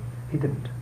He insists on going abroad. He's going to Mexico this year, amongst other things, and he's going to the Soviet Union, and he's been on 44 trips, I don't know how many countries, speaking in so many languages, and he's going to go on traveling and tripping around as Pope in that white Alitalia DC-10. Why? Well, he has said so on several occasions. Why? He has said that Our Lady wishes him to act in such a way that the maximum number of human beings will have seen him in the flesh or in TV image and heard his voice with their ears or on audio before she comes. He has a reason for it. Secondly, there is the fact that from all that can be made out, from all that can be discerned, it will be during one of those trips that Our Lady comes. We won't be in Rome when it takes place. And thirdly, his attitude is this. The world is rushing into a new world order. They're going to have a world structure. I want to be the most prominent man alive, and he is. Do you realize that in the whole 6,000 years of known history, we have never known one man who was seen by 3.5 billion people and heard by about 4 billion people? Only John Paul II is the only man alive we know about whom that can be said. So he's achieved an international profile of high intensity. He's the one man who can be identified by anybody, black, white, or sky blue, pink, east, west, north, south, Chinese, or Western, or Russian. Everybody knows John Paul II. The first pope in history, the first man in history, totally identifiable by pygmies in the forest, by businessmen in Wall Street, by junk traders in Hong Kong, by anybody. They know this man. He set out to achieve that. And he said that he did that because at the moment that they approach the superstructure, he will have a say as the vicar of Christ. So he's anticipating the New World Order then? Yeah. Let's take a look a bit at his Marian devotion or his Marian theology. It seems to play a large role in what he's doing. Yeah, he is his motto, as you know, is totus tuus, which means you're a complete slave. And he's talking about Our Lady. He's convinced about Fatima, that the Fatima promise is going to take place during his lifetime as Pope. He's convinced, in other words, that the curse of Fatima, as it's called jocularly, that is, as you know, the third secret Our Lady predicted, there will be calamities. Whole sections of the continents will be washed away forever. Whole nations would perish. There will be natural catastrophes that would level humanity. She has promised that. That's going to happen. You can't mitigate it, the Pope says. It's going to happen anyway. And that whole nations would lose their faith. Now, he believes that firmly, that it's going to take place like that. And hence one reason for him to be a sign of salvation on that day. If people remember his face, remember his voice, that God will give them the grace on that day to lift their eyes to heaven and say, have mercy on us, and be converted.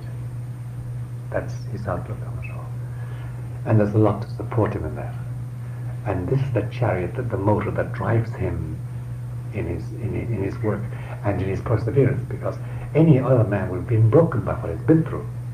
I mean, if you have been shot at like he has and felt hot lead in your body, and been laid low by people you know,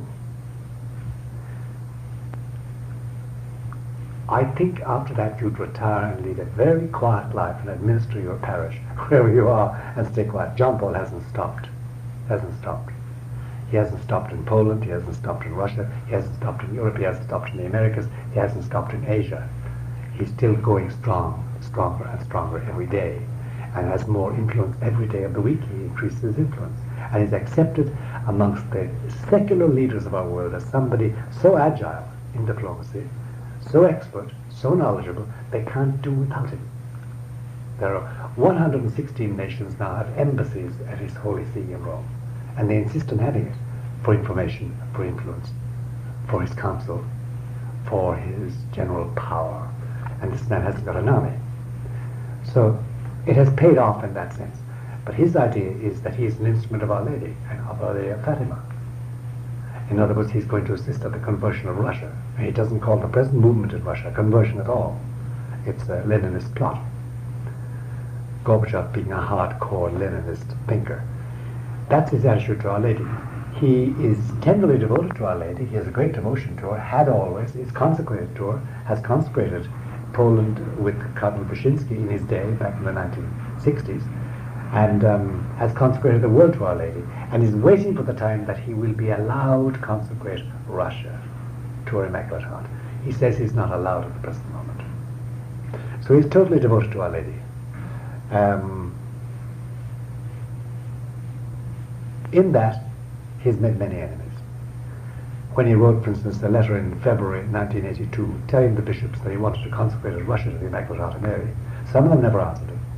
Some, like Cardinal Hume, answered and said that they couldn't propose that to people. They would be scandalized by it. Can you imagine a bishop writing that to the Pope? They did, though.